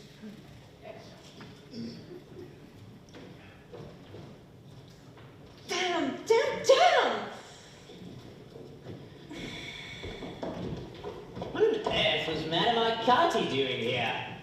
She came to tea. Did you ask her? Of course I did. You never told me you were going to. You never told me you were going to ask Elvira to live with us. I didn't. Oh, yes, you did, darling. It was your subconscious. What was the old girl so cross about? She practically cut me dead. I told her the truth about why we invited her the other night. Well, that was most unnecessary and quite unkind. She needed taking down a bit. She was blowing herself out like a pouter pigeon. Why did you ask her to tea? To have me exercised, of course. Oh dear, how I wish I could have a cucumber sandwich. I did love them so. Is that true, Ruth? Is what true? What Elvira said. You know perfectly well I can't hear what Elvira says. She said that you asked Madame Arcati here to get her exorcised. Is that true? We discussed the possibilities. There's a snake in the grass for you. You had no right to do that without consulting me. I have every right. This situation's absolutely impossible and you know it. If only you would try and make an effort to be a little more friendly towards Elvira, we might all have quite a jolly time. I have no wish to have a jolly time with Elvira. She's certainly very bad-tempered, isn't she? I can't think why you married her. She's naturally a bit upset. We must make allowances. I was never bad-tempered, though, was I, darling? Not even when you were beastly to me. I was never beastly to you. Where is Elvira at the moment? She's in that chair there. Now look here, Elvira. I shall have to call you Elvira, shan't I? I can't very well go on saying Mrs. Condamine all the time. It would sound too silly. I don't see why. Did she say anything? She said she'd like nothing better. You really are sweet, Charles, darling. I worship you. I wish to be completely honest with you, Elvira. Hold on to your hats, boys. I admit, I did ask Madame Arcati here with a view to getting you exorcised, and I think that if you were in my position, you'd have done exactly the same thing, wouldn't you? I shouldn't have done it so obviously. What did she say? Nothing. She smiled and nodded. Thank you, Elvira. That's very generous of you. I really would so much rather that there were no misunderstandings between us. Yes, that's very sensible, Ruth. I agree entirely. I want, before we go any further, to ask you a frank question. Why did you really come here? I don't see that you could have hoped to have achieved anything by it, beyond the immediate joke of making Charles into some sort of astral bigamist. I came because the power of Charles's love tugged and tugged and tugged at me, didn't it, my sweet? What did she say? She said she came back to see me again. Well, she's done that now, hasn't she? We can't be inhospitable, Ruth. I have no wish to be inhospitable, but I would like to get just an idea of how long you intend to stay, Elvira. I really don't know. Isn't it awful? She says she doesn't know. Well, surely that's a little inconsiderate. Didn't the old spiritualist have any constructive ideas about getting rid of me? What did Madame Alcati say? She said she couldn't do a thing. Hooray! Please don't be upset, Ruth. We shall soon adjust ourselves, you know. I mean, you must see it's a rather unique experience. I can see no valid reason why we shouldn't all get a great deal of fun out of it. Fun? Charles, how can you? You must be out of your mind! No. I thought I was at first, but now I think I'm beginning to enjoy myself. She's off again. Oh, please don't be so callous, Elvira. Try to see her point a little. I suppose she said something insulting. No, she didn't do anything of the sort. Now look here, Elvira. She's behind the settee now. Why the hell can't she stay in the same place? Temper again. My poor Charles, what a terrible life you must lead. Oh, shut up, darling. You'll only make everything worse. Who was that darling addressed to? Her or me? Both of you. This is intolerable! Please, Ruth, don't get into another state. I've been doing my level best to control myself since yesterday morning, and I'm damned if I'm going to try anymore. The strain is too much. She has the advantage of being able to say whatever she pleases without me being able to hear her. But she can hear me all right, can't she? Without any of your modified interpreting. Modified interpreting? I don't know what you mean. Oh, yes, you do. You haven't once told me what she's really said. You wouldn't dare. Judging from her photograph, she's the type who would use most unpleasant language. Ruth, you're not to say such things. I've been making polite conversation all through dinner last night and breakfast and lunch today, and it's been a nightmare. And I'm not going to try anymore. I don't like Elvira any more than she likes me. And what's more, I'm certain I never could have, dead or alive. If, since her untimely arrival the other evening, she'd shown the slightest sign of good manners, the slightest sign of breeding, I might have felt differently towards her. But all she has done is try to make mischief between us and have private jokes with you against me. I shall now go up to my room, and I shall have my dinner on a tray. You and she can have the house to yourselves and joke and gossip with each other to your heart's content. The first thing in the morning, I'm going up to London to interview the Psychical Research Society. And if they fail me, I'm going straight to the Archbishop of Canterbury. Ruth, please, Ruth. Oh, let her go. She'll calm down later on. It's unlike her to behave like this. She's generally so equable. No, she isn't. Not really. Her mouth gives her away. It's a hard mouth, Charles. Her mouth has nothing to do with it. I resent you discussing Ruth as though she were a horse.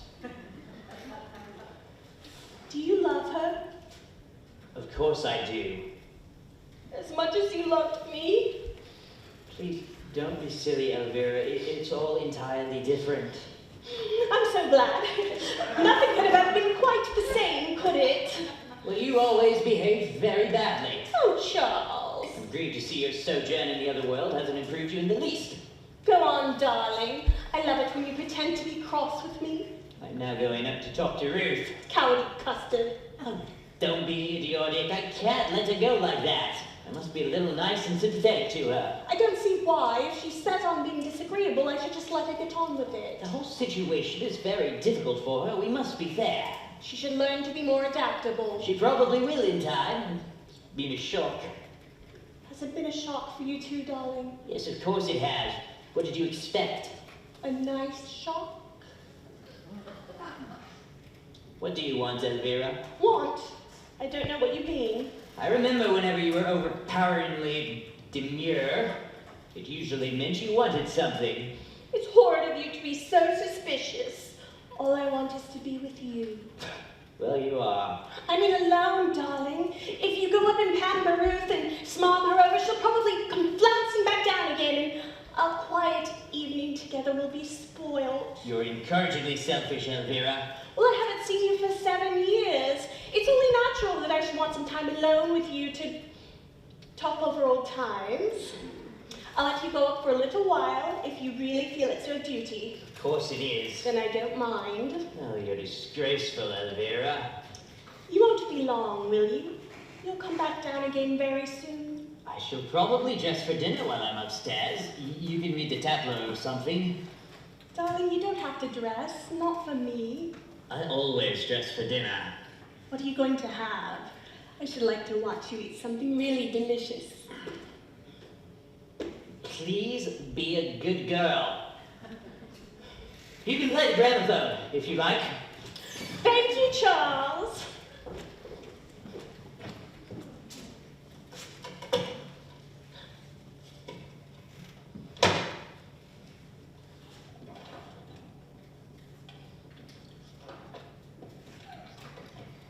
Oh dear.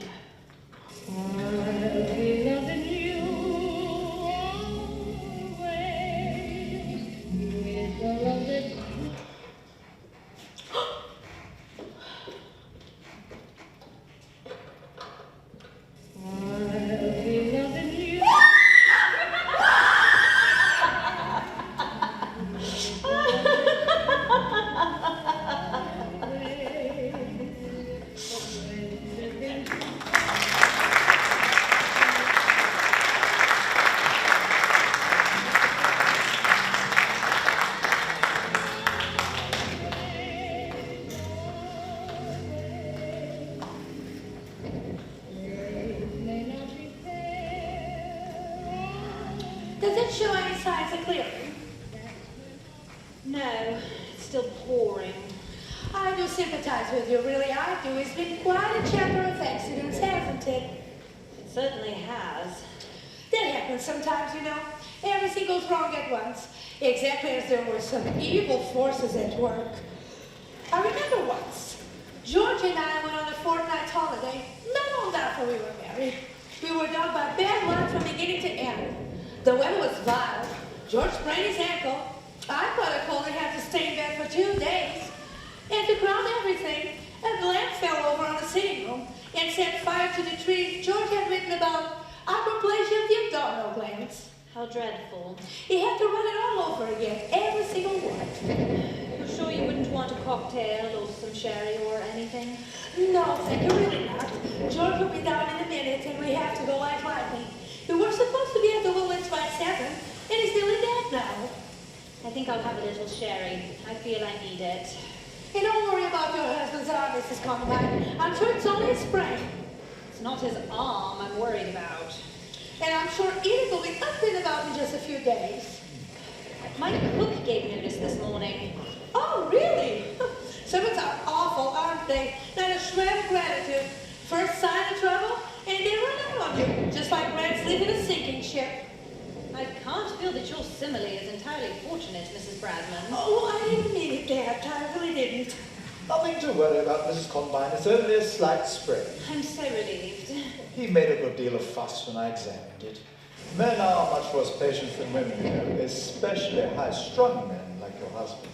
Is he highly strung, do you think? Yes, I wanted to talk to you about that. I'm afraid he's been overworking lately. Overworking? He's in rather a nervous condition. Nothing too serious, you understand. What makes you think so? Well, I know these symptoms.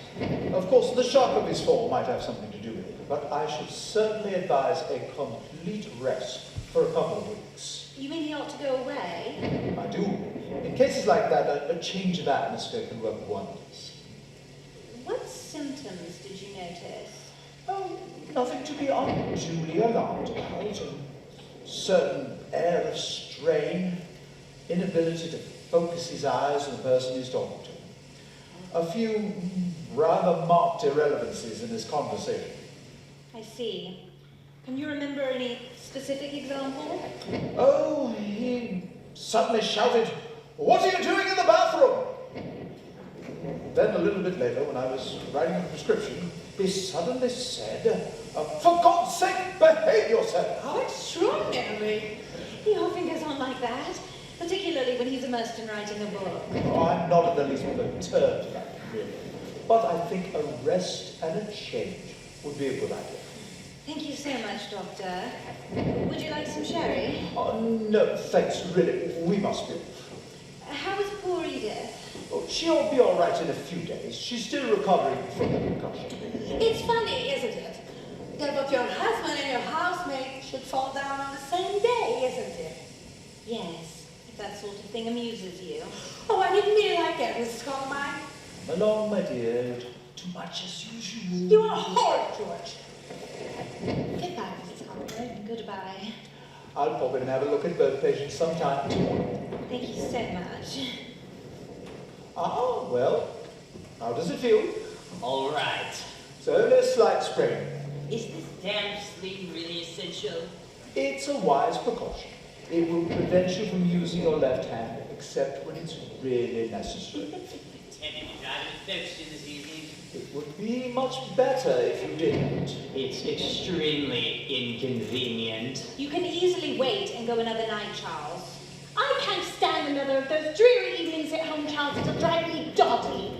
Besides, I haven't seen a movie in 7 years. Well, in that case, allow me to be the first to congratulate What's you. so bad? Charles, try to be sensible, I implore you. I'm sorry, I forgot. You can drive the car if you promise to go very slowly and carefully. Your change is on the right, isn't it? Yes. Well, use your left hand as little as possible. All right. You'd much better stay at home. Couldn't you drive me? I'm afraid not. I've lots to do around the house, and there's Edith to be attended to. Well, leave you to fight it out amongst yourselves. But remember, if you do insist on going, carefully does it. The roads are very slippery anyhow. Come along, Violet. Goodbye again. Goodbye, Mrs. Carmine. Yes, goodbye.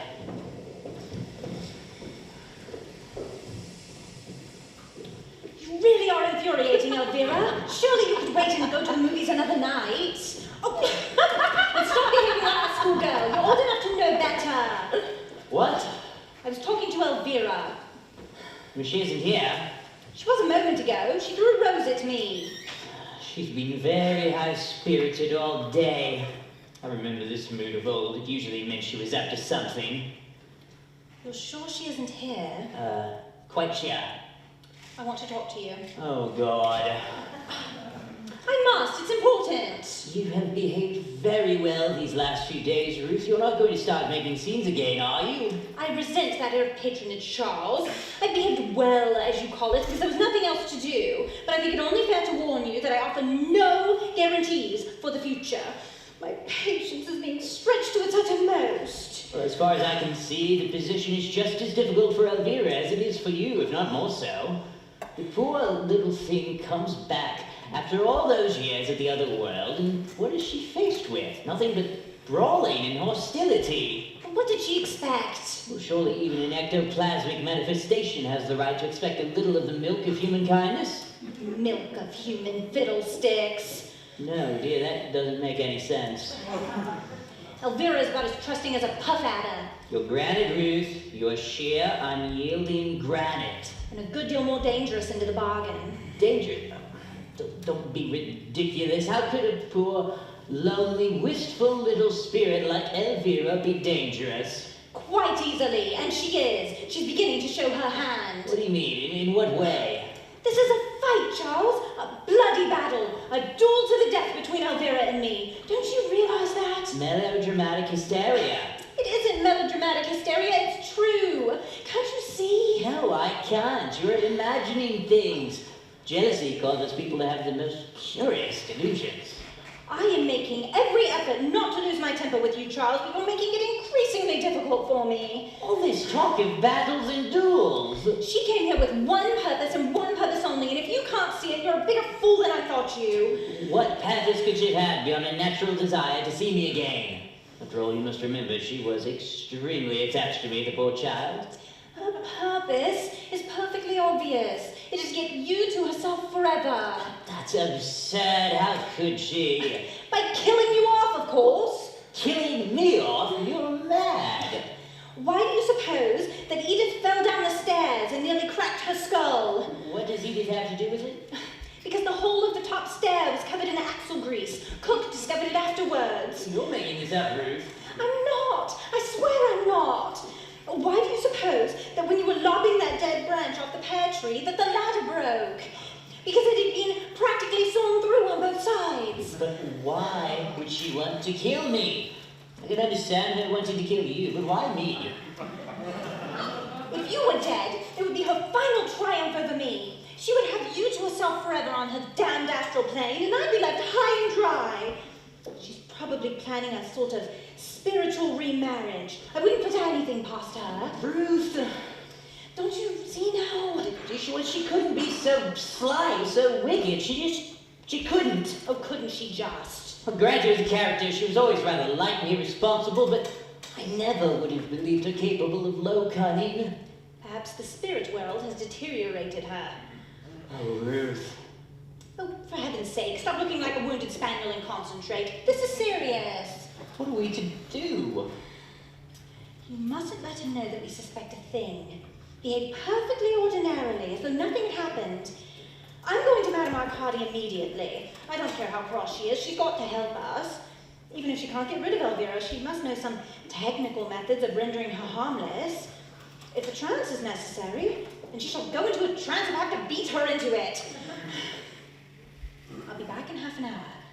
Tell Elvira that I've got to see the vicar. Oh, this is appalling. Never mind about that. Remember now, don't give yourself away by so much as a flick of an eyelid. Hmm? Oh, look out! What? I merely said it's a nice lookout. What's a nice lookout? The weather, Elvira. The glass is going down and down and down. It is positively macabre. I find it difficult to believe that you and Ruth, at this particular moment, can't think of anything more interesting to talk about than the weather. I can't stand this anymore, I really can't. Now, please, Ruth. Has she broken out again? What did she say? She asked if you had broken out again. How dare you talk like that, Elvira? Now then, Ruth. Charles and I were not discussing the weather, Elvira, as you so very shrewdly suspected. I would loathe you to think we had any secrets from you.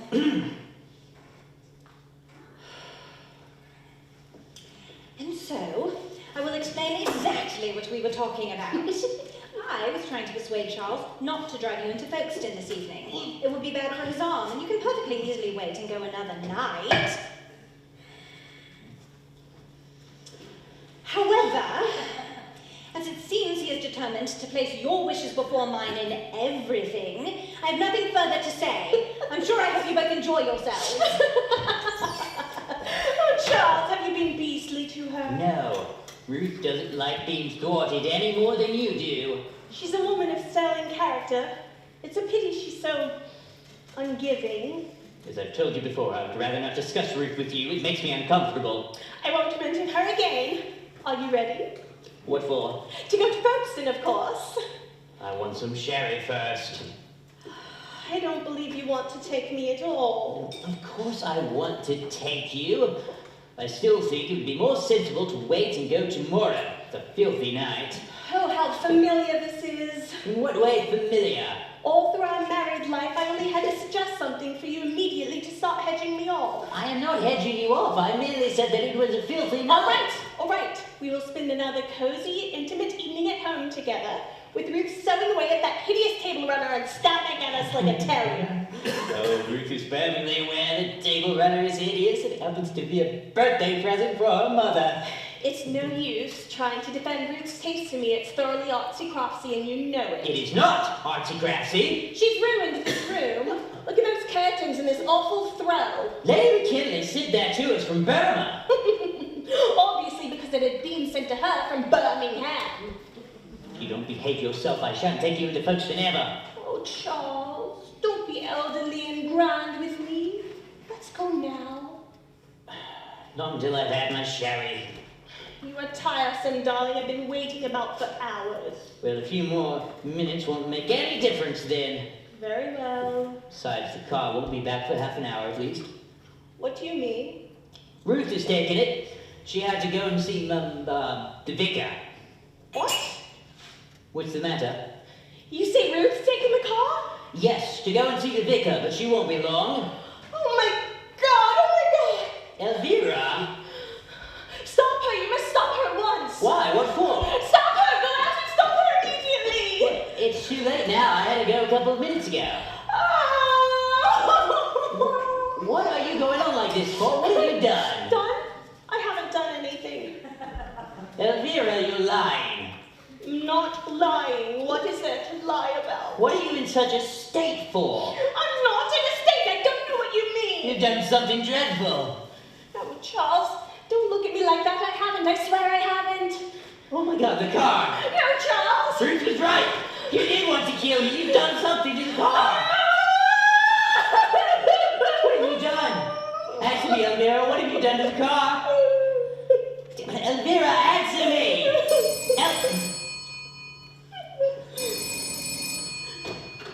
Hello. Yes, speaking. I see. The bridge at the bottom of the hill? No, thank you. I'll come at once.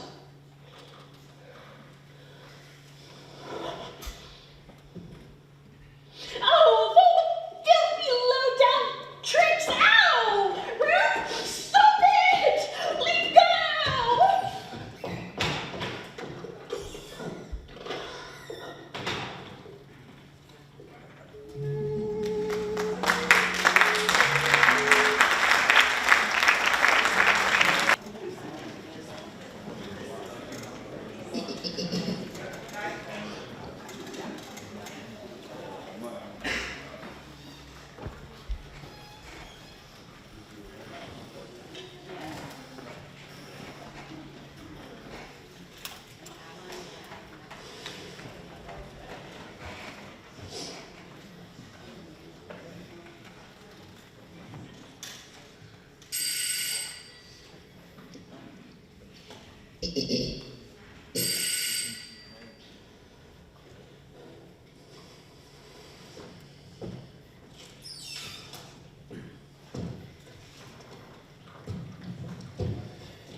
I hope I'm not disturbing, Mr. Condamine. No, of course not. Please sit down. Thank you. Would you like some coffee or a liqueur? No, thank you. I had to come. Yes? I felt a tremendous urge, like a rushing wind. So I hopped on my bike, and here I am. Well, that was very kind of you. Oh, no. It was my duty. I know it strongly. Duty? I reproach myself bitterly, you know. No, please don't. There's no necessity for it. I allowed myself to get into a huff with your late wife the other day. I wrote a poem in the grip of temper. I've regretted it ever since. My dear Madame Arcati. Oh, please. Let me finish. Mine is the shame. Mine is the blame. I shall never forgive myself. Had I not been so impulsive, had I listened to the still, cool voice of reason, so much might have been averted. You told my wife distinctly that you were unable to help her. You were perfectly honest. Over and above the original unfortunate mistake, I really see no reason for you to reproach yourself.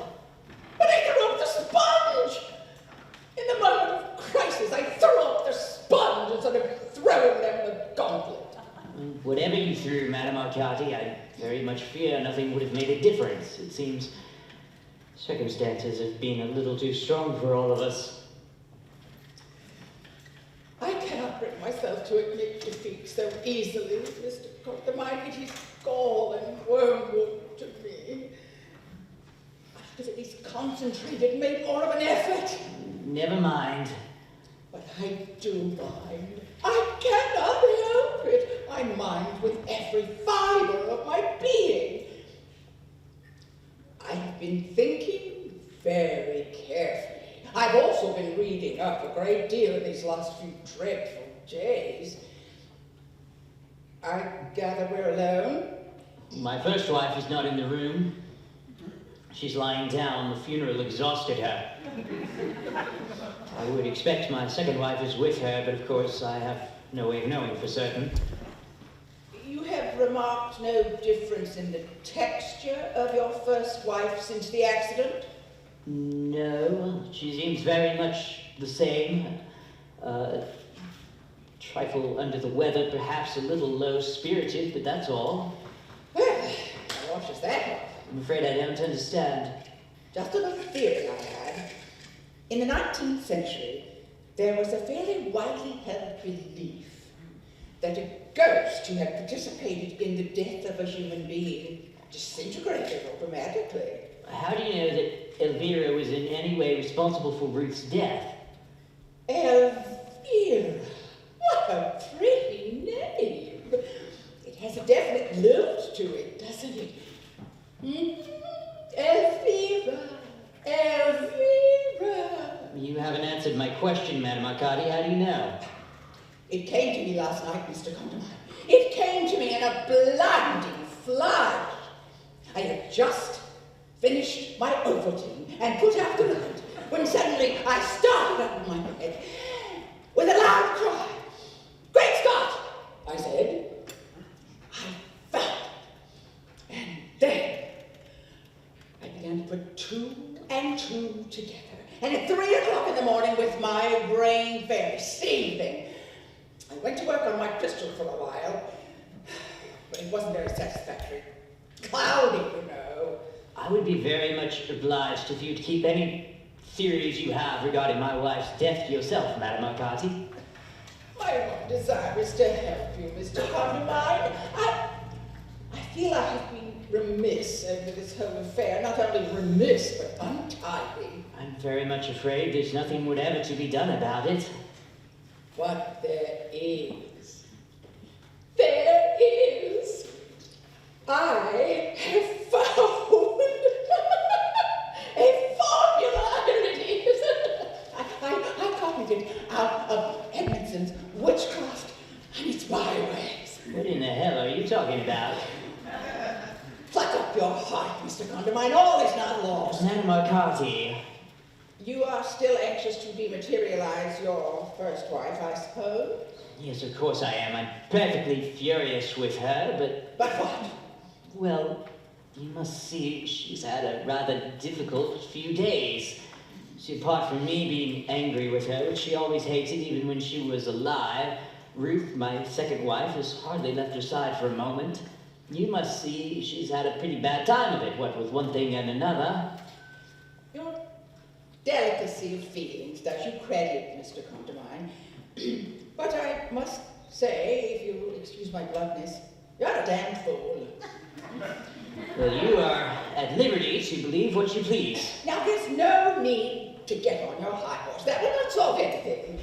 I have a formula here that I believe will help us to get rid of her without hurting her feelings in the least. It's really quite simple. It only requires complete concentration from you and a minor trance from me. I might even be able to accomplish it without lying down. Madame Arcadi, I believe I would really rather... Charles! What on earth is the matter? Oh, what's she doing here? She came to offer her condolences. They ought to have been congratulations. Please don't say such things, Elvira. That's in the worst possible taste. What does she want, Charles? Send her away. Madame Arcadi, allow me to introduce my first wife, Elvira. How do you do? What does she... Where is she at the moment? Where in the room? She's... well, she's moving about rather rapidly now. I'll tell you when and where she settles. She's the one who got me here in the first place, isn't she? Yes. Well, tell her to get me away again, immediately. I won't tolerate this house another minute. Well, really, Elvira, I'm surprised at you. I don't care how surprised you are. I want to go home. I'm sick of the whole thing. Don't be childish, Elvira. I'm not being childish. I mean it. Very interesting. I smell ectoplasm strongly. What a disgusting thing to say. Where's she now? She's here by me.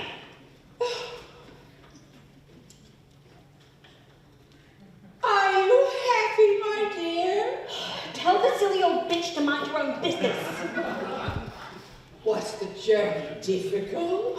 Are you weary? She's dotty. Oh, just a moment, Madam Arcati. This is wonderful. Wonderful. For God's sake, get her into the room, Charles. I've got to talk to you. Madam Arcati. Wait. I almost have contact. I can feel the vibrations. Oh, this is magnificent. Well, go on, Elvira. Don't be a spoil sport. Give her a bit of encouragement. Only if you promise to get her into the other room. All right.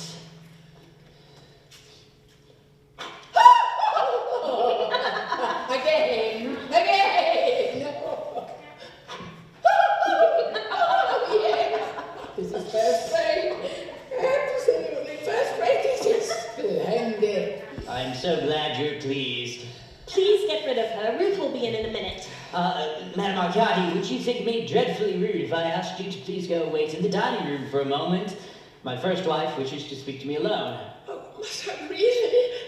It's so wonderful being actually in the room with her. Only for a few minutes. I promise that she'll be here when you get back. Very well. Hand me my bag, will you? It's on the settee. There you are. Oh, my darling. My little darling.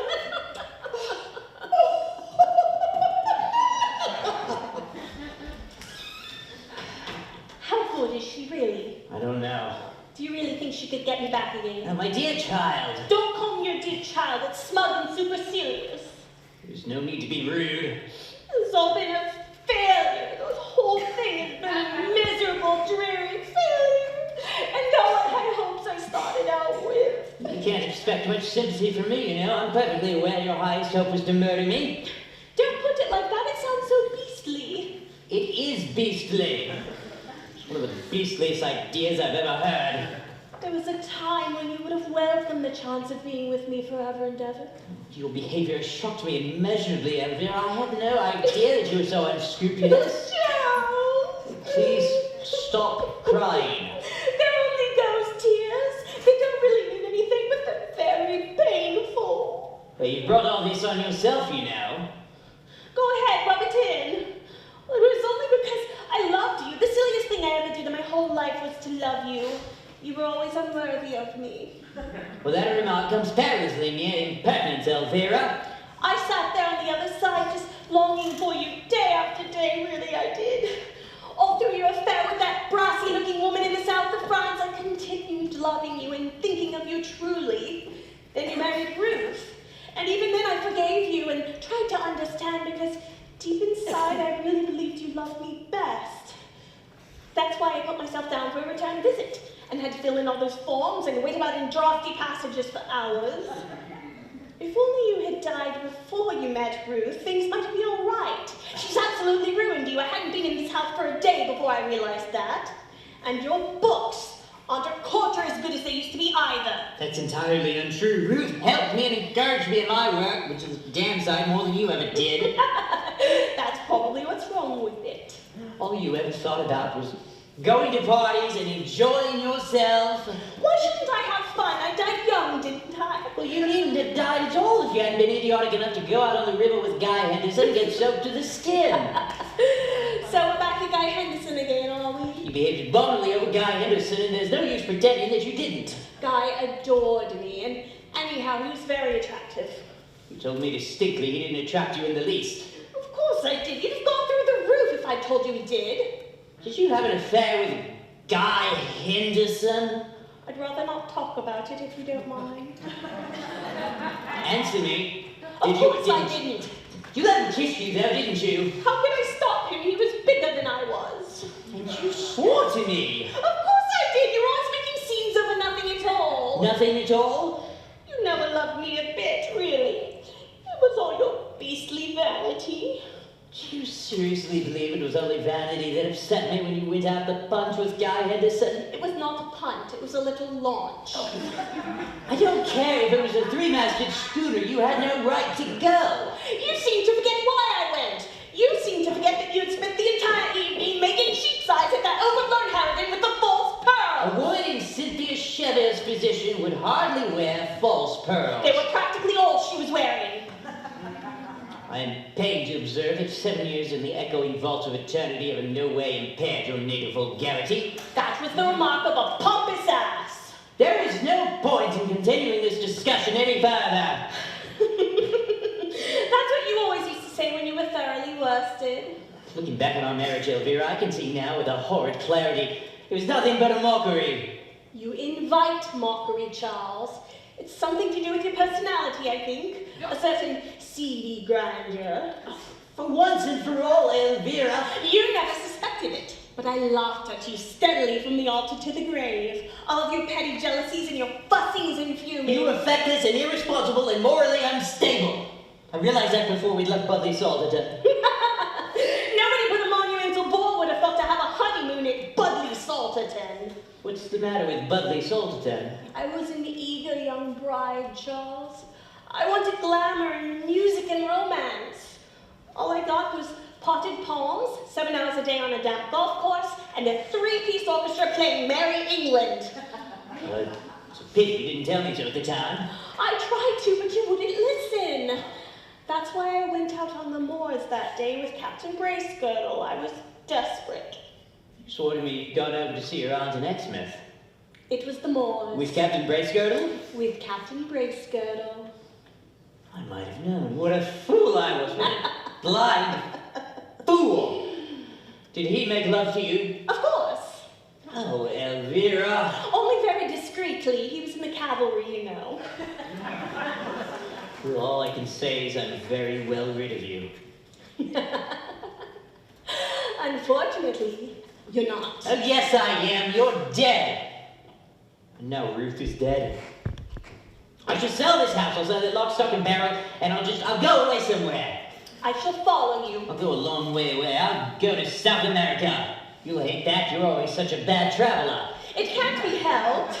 You called me back. I shall have to follow you. I did not call you back. Well, somebody did, and it's hardly likely to have been Ruth. Nothing in the world was further from my thoughts. You were talking about me before dinner that evening. I might just as easily have been talking about Joan of Arc. That wouldn't necessarily mean I wanted her to come and live with me. As a matter of fact, she's rather fun. Will you stick to the point? When I think of what might have happened had I succeeded in getting you to the other world, it makes me shudder. Honestly, it does. It would have been nothing but bickering and squabbling forever and ever and ever. I swear I shall be better off with Ruth. At least she'll find her own set and not get in my way. I get in your way, do I? Only because I was idiotic enough to imagine that you loved me and I sort of felt sorry for you. I'm sick of these insults. Please go away. I should like nothing better. I've always believed in cutting my losses. That's why I died. What? Of all the brazen sophistry. Oh, that old girl, Lady Gane, it's set her to work. I won't tolerate this any longer. I want to go home. Please don't snivel. She called her and she's going to get me out of this. Yes, I quite agree, and the sooner the better. Madam Arcati, would you come back in here, please? It's a darling still here. Yes. Where? Tell me where. Over by the window, blowing her nose. Oh, my dear. My dear. Stop her fawning on me, Charles, or I shall break something. Madam Arcati, Elvira and I have discussed the situation, and we have both agreed that she must go home at once. Home? Wherever she came from. But don't you think she could stay a few more days? Well, I tried to get things a little more organized. No, I want to go now. I could come here and be with her. I could bring my crystal. God forbid. We have both agreed that she must go at once. Please strain every nerve, Madam Arcati. Make every effort. You said something about a formula. What is it?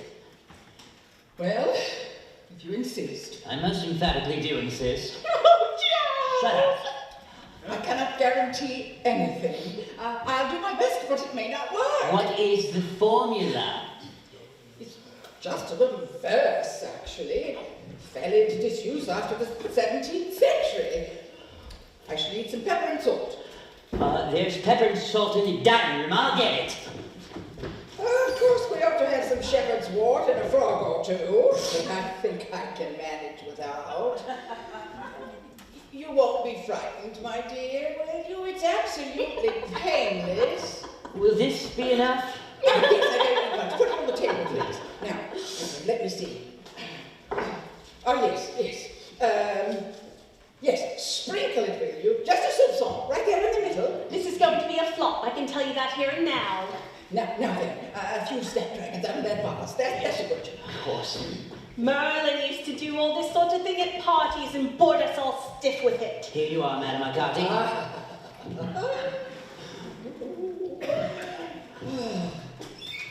Now, one more thing.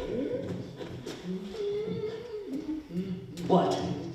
And Oh. the gramophone. Of course, in the old days, they used a zither or reed pipes, but this will do. I think we should have the same record we had before. I'll get it. Whatever you think best, Madame McCarthy.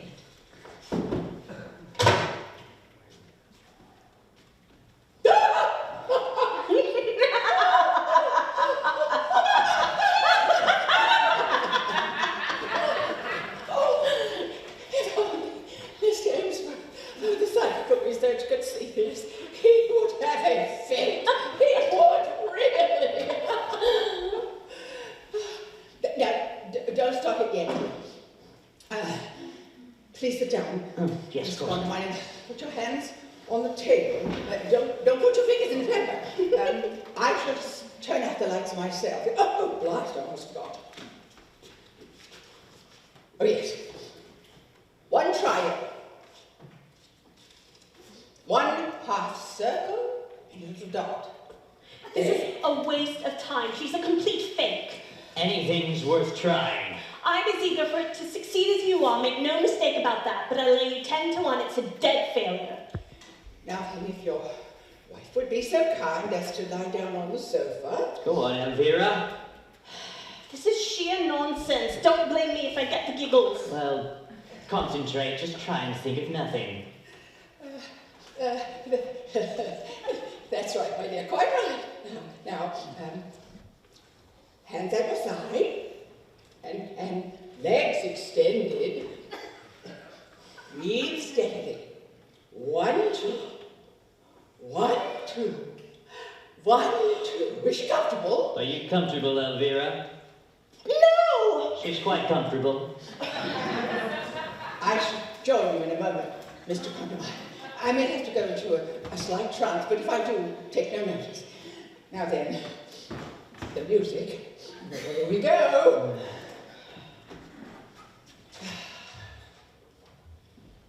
I'll be loving you always with a loving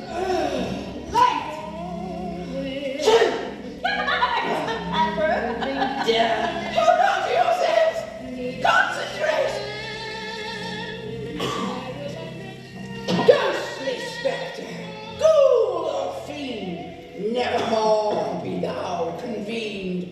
Shepherd's ward and holy rite, banish thee unto the night. What a disagreeable little verse. Be quiet.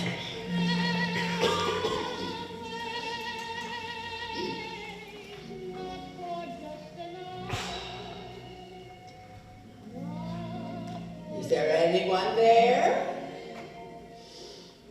Is there anyone there? 1 rap for yes, 2 raps for no. Is there anyone there? Oh, good stuff. Is that you, Daphne? Oh, I'm sorry to bother you, dear, but Mrs. Goodman wants to return. Oh, did you hear what I said? Can you help us? Oh, try Mr. Goodman. He's trying to break away.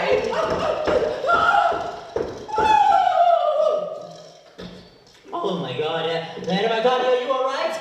Are you hurt, Madame McCarthy? What on earth is happening? She's in one of her damn trances again, and I'm here as much as I ever was. Are you hurt, Madame McCarthy? Oh, leave her alone. She's having a whale of a time. Please wake up, Madame McCarthy. Please wake up. If I ever do get back, I'm going to strangle that bloody little Daphne. What happened? Nothing happened. Oh, Mrs. Jean, I know it's something happened. He fell over. That's all that happened. Is she still here? Yeah, of course she is. must have gone wrong. Make her do it properly. I'm sick of being messed about like this. She's doing her best. Something happened. I know it.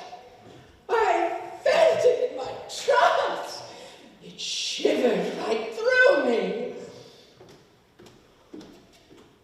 Once and for all, Charles, what the hell does this mean?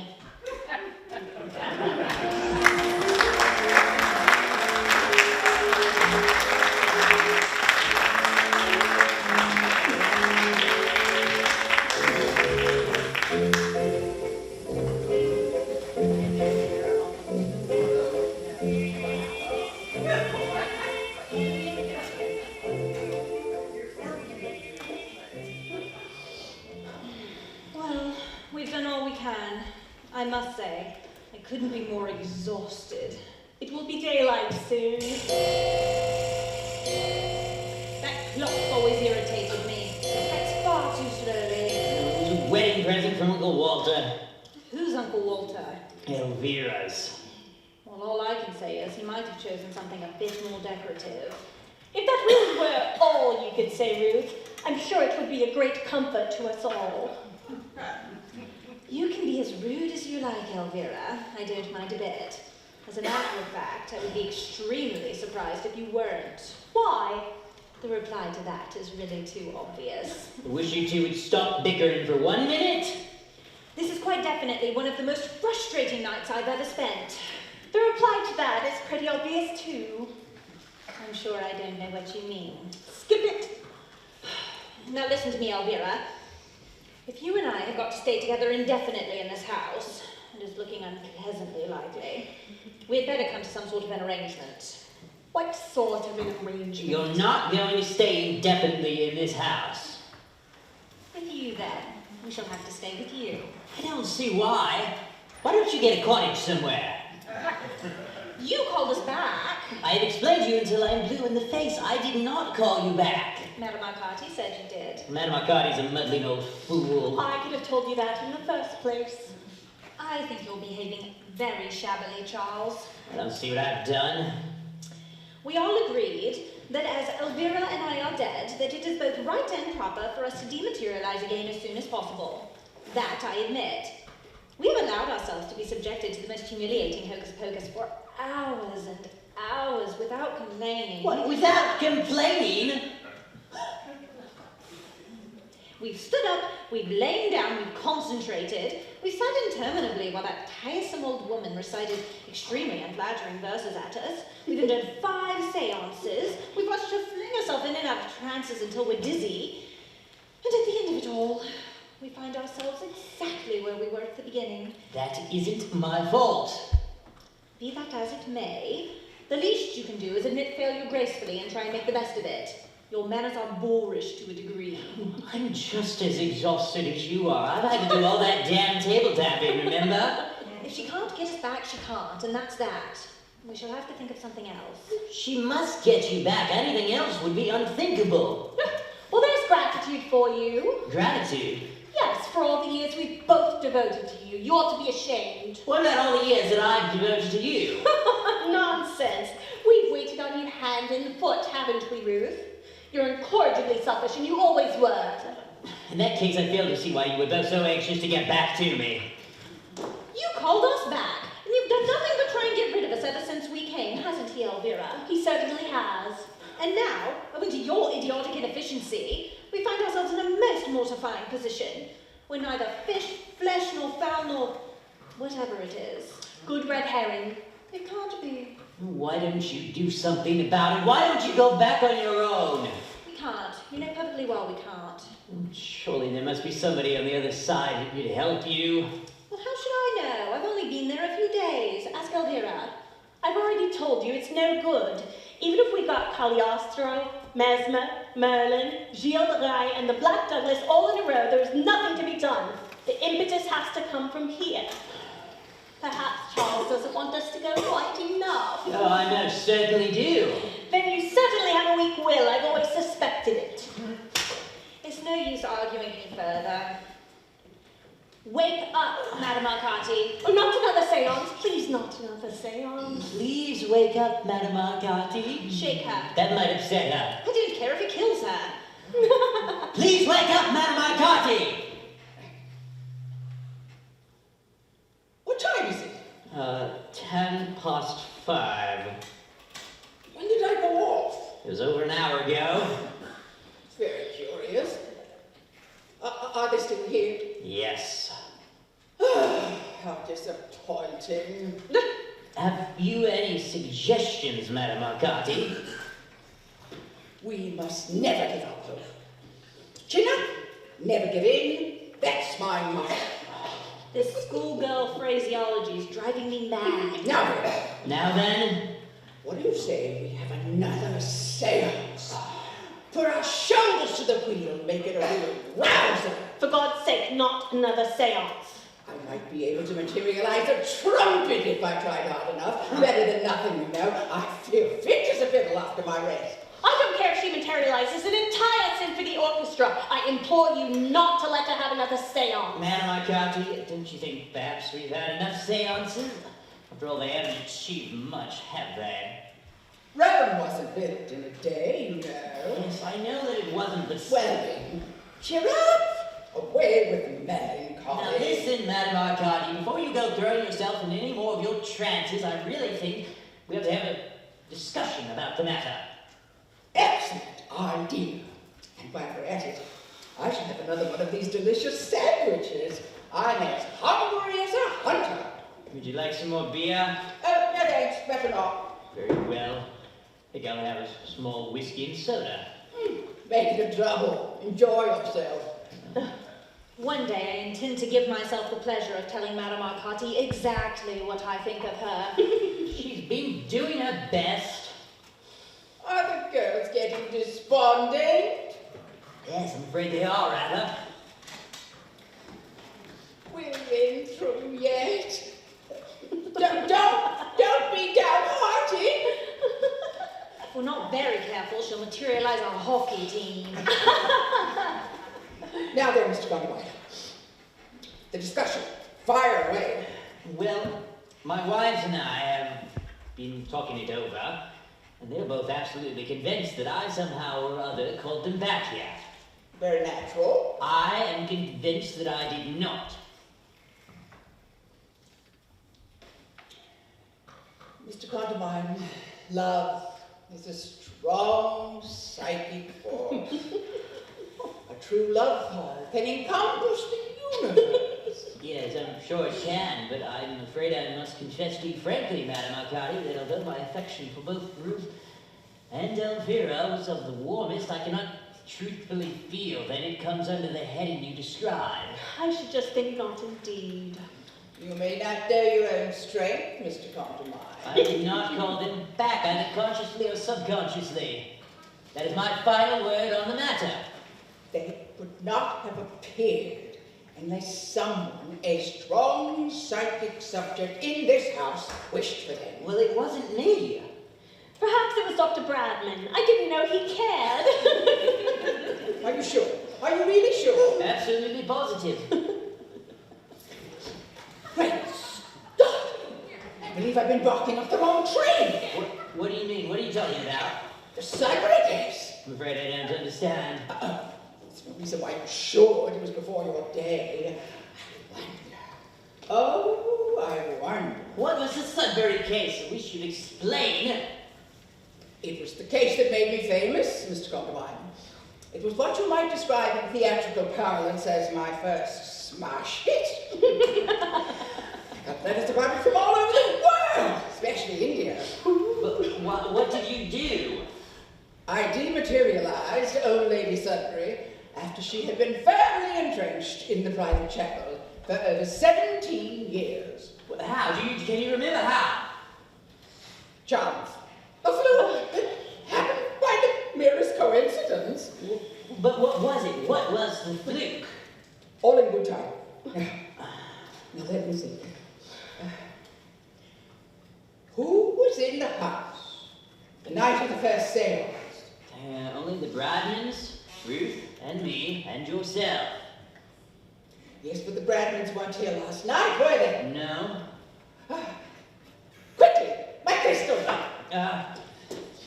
Here. Oh, Here you are. Oh, damn, the thing that gives me the pip. It's cloudy again.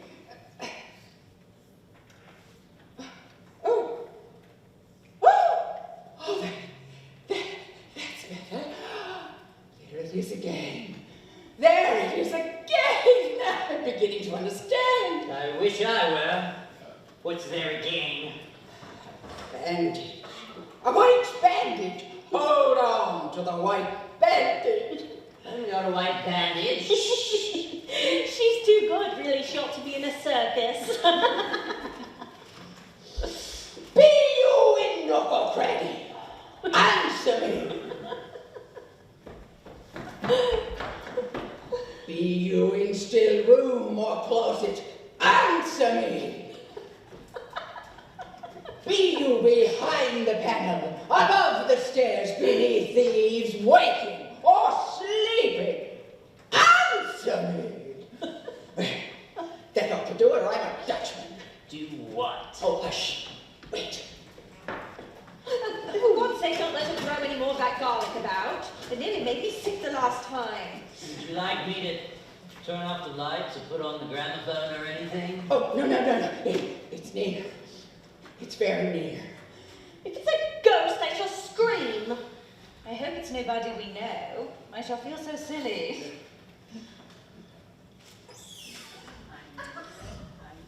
Did you ring, sir? The bandage! The white bandage! No, Edith. I'm sorry, sir. I could have sworn I heard the bell. Somebody called me. I was asleep. I don't rightly know what it was. Come here, child. Oh, Go on, Edith. Go to Madame Arcady. It's quite all right. Whom do you see in this room, child? oh dear. Answer, please. You, madam. Go on. The master. Anyone else? Oh, no, madam. Look again. I don't understand, Come on, sir. child, don't beat about the bush. Look again.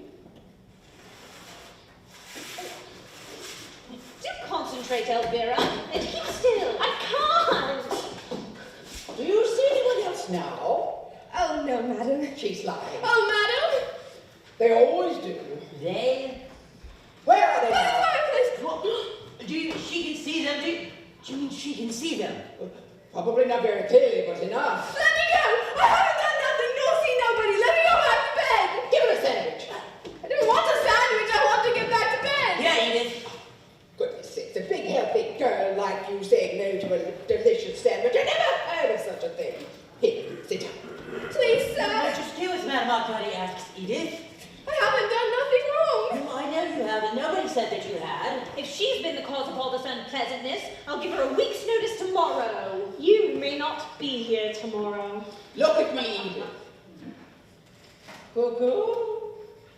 Cuckoo. Oh dear, what's the matter with her? Is she balmy? Edith, look. This is my finger. Have you ever seen such a long, long, long finger? Now it's on the left. Now it's on the right. Very slowly moving to the left and the right. Back and forth. Tick tock. Tick tock. Tick tock. The mouse ran up the clock. Be quiet. You'll ruin everything. Well, so far so good. She's off all right. Off? Ah, yes, she's unnatural. Just like the Sudbury case. Oh, it's the most amusing coincidence. Now then, if you would ask your wives to stand close together, please. Where? Over there by you. Ruth? Elvira? I resent being ordered about like this. I don't like this at all. I don't like any of it. I feel peculiar. I'm afraid I must insist. It would serve you right if we flatly refused to do anything at all. Are you sorry for having been so mischievous, Edith? Oh yes, madam. You know what you have to do now? don't you, Eden? Oh, yes, madam. I believe it's going to work, whatever it is. Oh, Charles. This is goodbye, Charles. Stop it for a minute. There's something I want to say before I go. Well, you should have thought of that before. It's too late now. Of all the mean and British Charles, listen a moment. lights! I'll be loving you always. I saw Captain Brayscuttle again, Charles, several times. I went with him twice to the 400 while you were in Nottingham. And I must say, I couldn't have enjoyed myself more. Don't think you're getting rid of us quite so easily, my dear. You may not be able to see us, but we shall be here all right. I consider that you behaved atrociously across the whole miserable business, and I should like to say Not for just a day, not for just a year, but always. Lenny! Hurrah! We've done it! Shall I get the light? No, I'll get them. Light! They're gone. They're really gone. Oh, yes, I think we've really pulled it off this time. Oh, well, you'd better wake her up, hadn't you? She might bring you back again. Wake up, Jack! Good heavens, where am I? It's all right, Edith. You can go back to bed now. Why, it's morning. Yes, I know that, Edith. But I was in bed. How did I get down here? I rang the bell and you answered it, didn't I, Madam Arcadi? Did I drop off? Do you think it's my concussion again? Oh dear. No, it's all right. I'm sure it's all. Off you go, Edith. Off you go, and thank you very much indeed. Sir, whatever for? Oh, sir! What on earth do you think she meant by that? Oh, golly. What a night. I could drop in my tracks. Would you like to stay here? We were sparing, you know. No, thank you. Each to his own nest. I can pedal home in a jiffy. It's only 7 miles. Oh. Well, I am eternally grateful to you, Madam Arcadi. I don't know what sort of arrangements you generally make, but I trust that you'll send in your account in due course. Oh, good heavens, Mr. Condamine. I enjoyed it. I wouldn't think of such a thing. But really, I feel all those trances.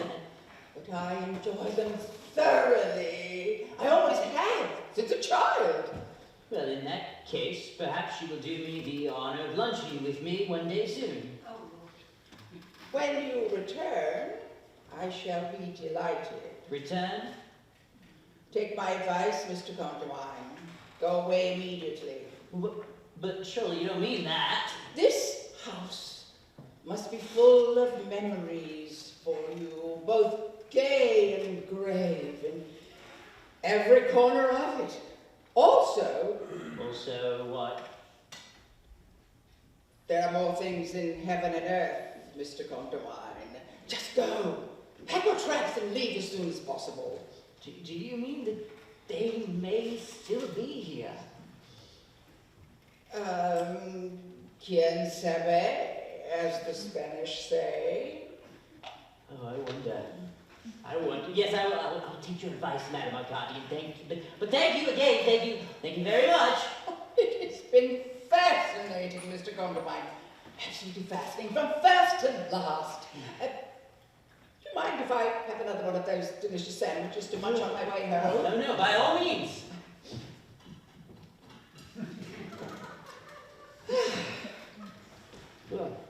Oh, don't bother. I know my way home.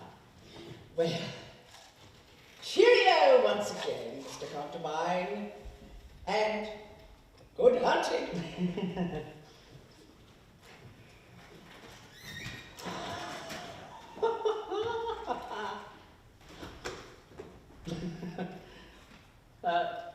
Ruth? Elvira, are you there? Ruth, Elvira, I know damn well that you are there. I just wanted to tell you that, well, I'll be going away for a while. So there's really no point in your hanging about here any longer. I shall go a long, long way away, somewhere I don't think you'll be able to follow me. In spite of what Elvira says, I don't believe spirits can travel over water. Is that quite clear, my darlings? Ruth, said in one of your more acid moments that I had been hag-ridden all my life. Well, how right you were, dear, but now I'm free. And not only of Mother and Elvira and Mrs. Winthrop Llewellyn, but I'm free of you too, dear. And I should like to take this farewell opportunity of saying that I'm enjoying myself immensely. Aha! I knew it! Oh, you are very silly, Elvira, to imagine that I didn't know all about you and Captain Bracegirdle. I did, but what you didn't know was that I was extremely attached to Paula Westlake at the time. I was reasonably faithful to you, Rube. Though I doubt that would have lasted much longer. You were becoming increasingly domineering, you know, and there's really nothing more off-putting than that, is there? Farewell for the moment, my darlings. I'm certain we shall meet again one day, but until we do, I intend to enjoy myself as I've never enjoyed myself before. Yes, you can break up the house as much as you like. I'm leaving it anyhow. You think kindly of me, think out good thoughts. Oh, nice work, Ruth. She did Elvira at the